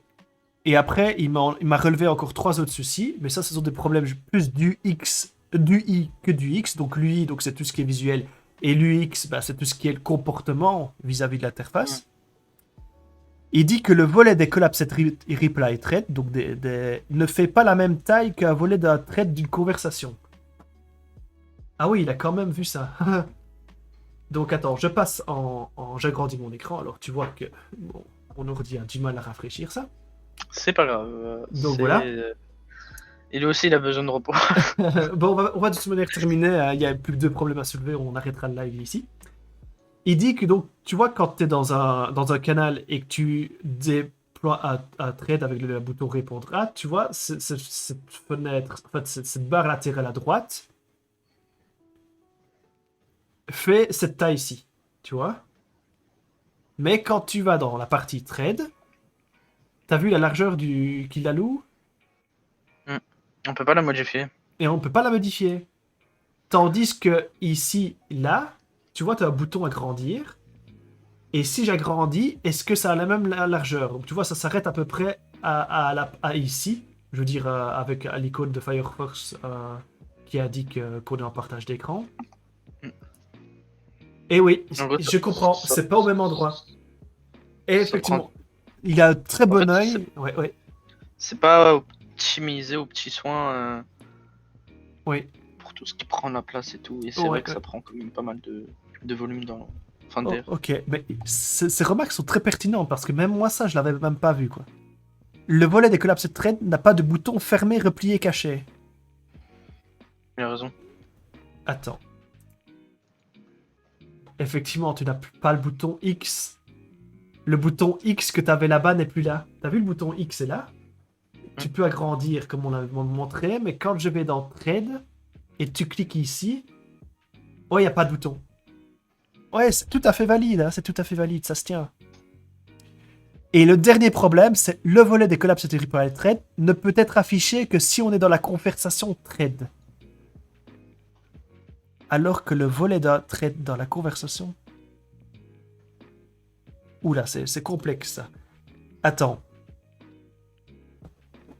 Ah oui, je vois ce qu'il veut dire. C'est de nouveau très bien dit. Tu vois ici, je suis dans un canal. J'ouvre mon thread en appuyant sur le bouton répondre. J'ai mon thread qui est déplié. Mais si je change de canal, la barre latérale reste. Tu vois, ça c'est voulu quoi. C'est parce que si tu as envie de répondre et tu as envie d'aller chercher une autre information, c'est voulu. Faut que tu aies la possibilité de répondre. Ça, c'est normal. Voilà, donc ça c'est normal.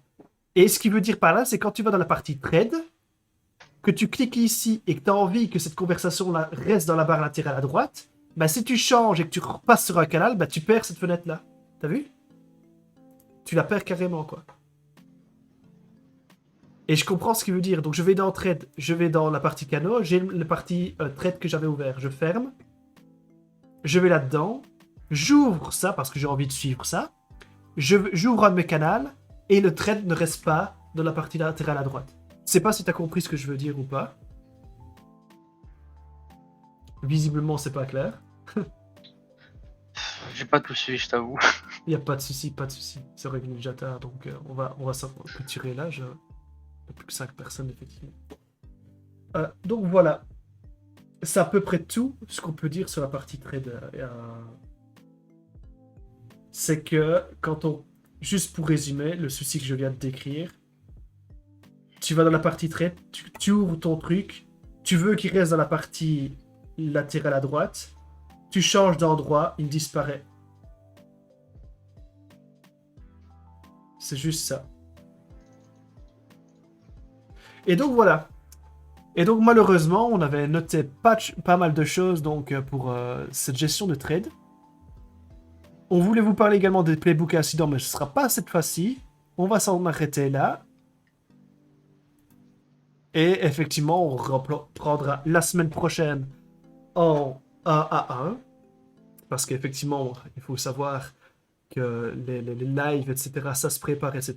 Et nous avons parfois des discussions, Rabat et moi-même, en aparté, en une personne directement, quoi, sans live.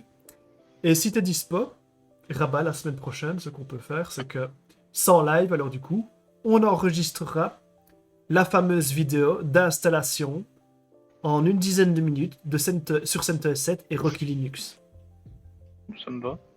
En espérant bien sûr qu'il n'y ait pas de soucis techniques. Et là, typiquement, on va répéter 1 heure avant le live et on sera sûr de nos commandes, quoi. Ce n'est pas parce que tu répètes 3 jours avant et puis que tu attends 3 jours que tu vois que tu as des bugs parce que tu as redémarré ta machine, ce genre de choses, tu as bien à jour ton audi, comme j'avais malheureusement eu la très bonne idée de faire. Donc le fait de tester 1 heure avant, normalement, on ne devrait plus avoir de problème, quoi. Donc voilà. Bah écoutez, merci à tous d'avoir suivi. Comme d'habitude, la personne qui se manifeste maintenant pourra gagner le fameux giveaway de cette semaine-ci. Il suffit que vous disiez quelque chose dans le chat et que vous nous prouvez lorsqu'on est qu'on discute par la suite sur l'instance communautaire de Mattermost, que vous nous avez suivis effectivement sur nos réseaux sociaux et le giveaway est pour vous.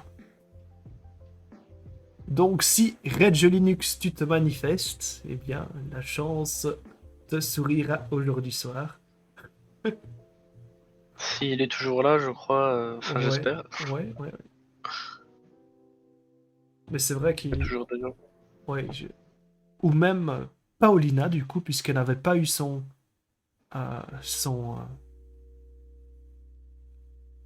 son giveaway la semaine dernière. Je ne sais pas s'il y a encore du monde. C'est vrai qu'on... Est-ce qu'on sait voir... On est on est Ouais. les deux seuls survivants ou il y a encore des gens? Bah, je vois qu'il y a plusieurs personnes, en tout cas, hein, dans le chat. Hein. À mon avis, ils sont peut-être endormis. Ou alors ils attendent J'espère. péniblement l'arrivée du replay. C'est pas impossible. Peut-être, je sais pas. Je regarde moi aussi de mon côté. Parce qu'on est 4. Ouais. Il y a Athènes, Biblo. Bon, il y a moi, bien sûr. Et commande route. Peut-être un bot commande route, je sais pas.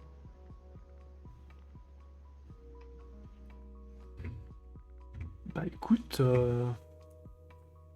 personne de tenté par un giveaway.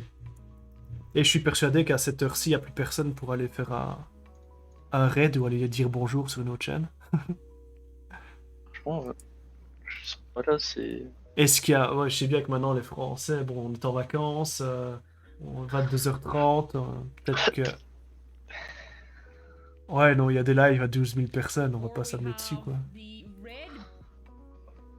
On dira pas que la suprématie c'est autre chose que que de coder. Ouais, c'est vrai, Si il c'est y une a vraiment vérité. personne en technique, quoi. C'est Non, incroyable.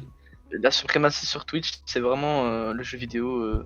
Bah écoute, pour la semaine prochaine, je propose qu'on vienne en tenue avec une pool party, comme malheureusement il y a beaucoup en ce moment-ci sur Twitch. Peut-être Ah, qu'on aura plus de... Ou alors il faut changer de catégorie, parce que à mon avis déjà... ah purée, il a dit une pool party. On va se mettre en hot tub, c'est ça? Voilà, c'est ça, je ne vois pas, je ne vois pas d'autre solution. Je ne vois pas d'autre solution. Bah écoutez, bah c'est pas grave, hein, pas de giveaway cette semaine-ci si personne ne se manifeste, mais de toute manière, c'est vrai qu'il y a Paulina qu'on doit la remercier pour nous avoir followé et suivi ces 2 dernières semaines. En tout cas, on se dit dans 15 jours, et cette fois-ci, comme on s'est fait retweeter un peu en dernière minute par Mattermost, on demandera à Mattermost de nous retweeter et de d'écrire un petit tweet à notre sujet un peu plus à l'avance. Merci beaucoup en tout cas pour votre aimable attention. On se recapte la semaine prochaine et comme d'habitude, n'hésitez pas à nous suivre sur nos réseaux sociaux habituels. Inscrivez-vous sur YouTube parce que j'espère qu'un jour on va atteindre ces 100 abonnés pour enfin avoir une URL personnalisée. Et n'hésitez pas à nous rejoindre sur le canal francophone de Mattermost pour nous poser n'importe quelle question que vous pourriez avoir. Merci beaucoup, passez une bonne fin de semaine, un bon week-end et à dans 15 jours pour les jeux de Rodin Mattermost pour la 5e édition déjà que ce sera. Salut à tous. Au revoir. Salut Rabat. Salut. Salut.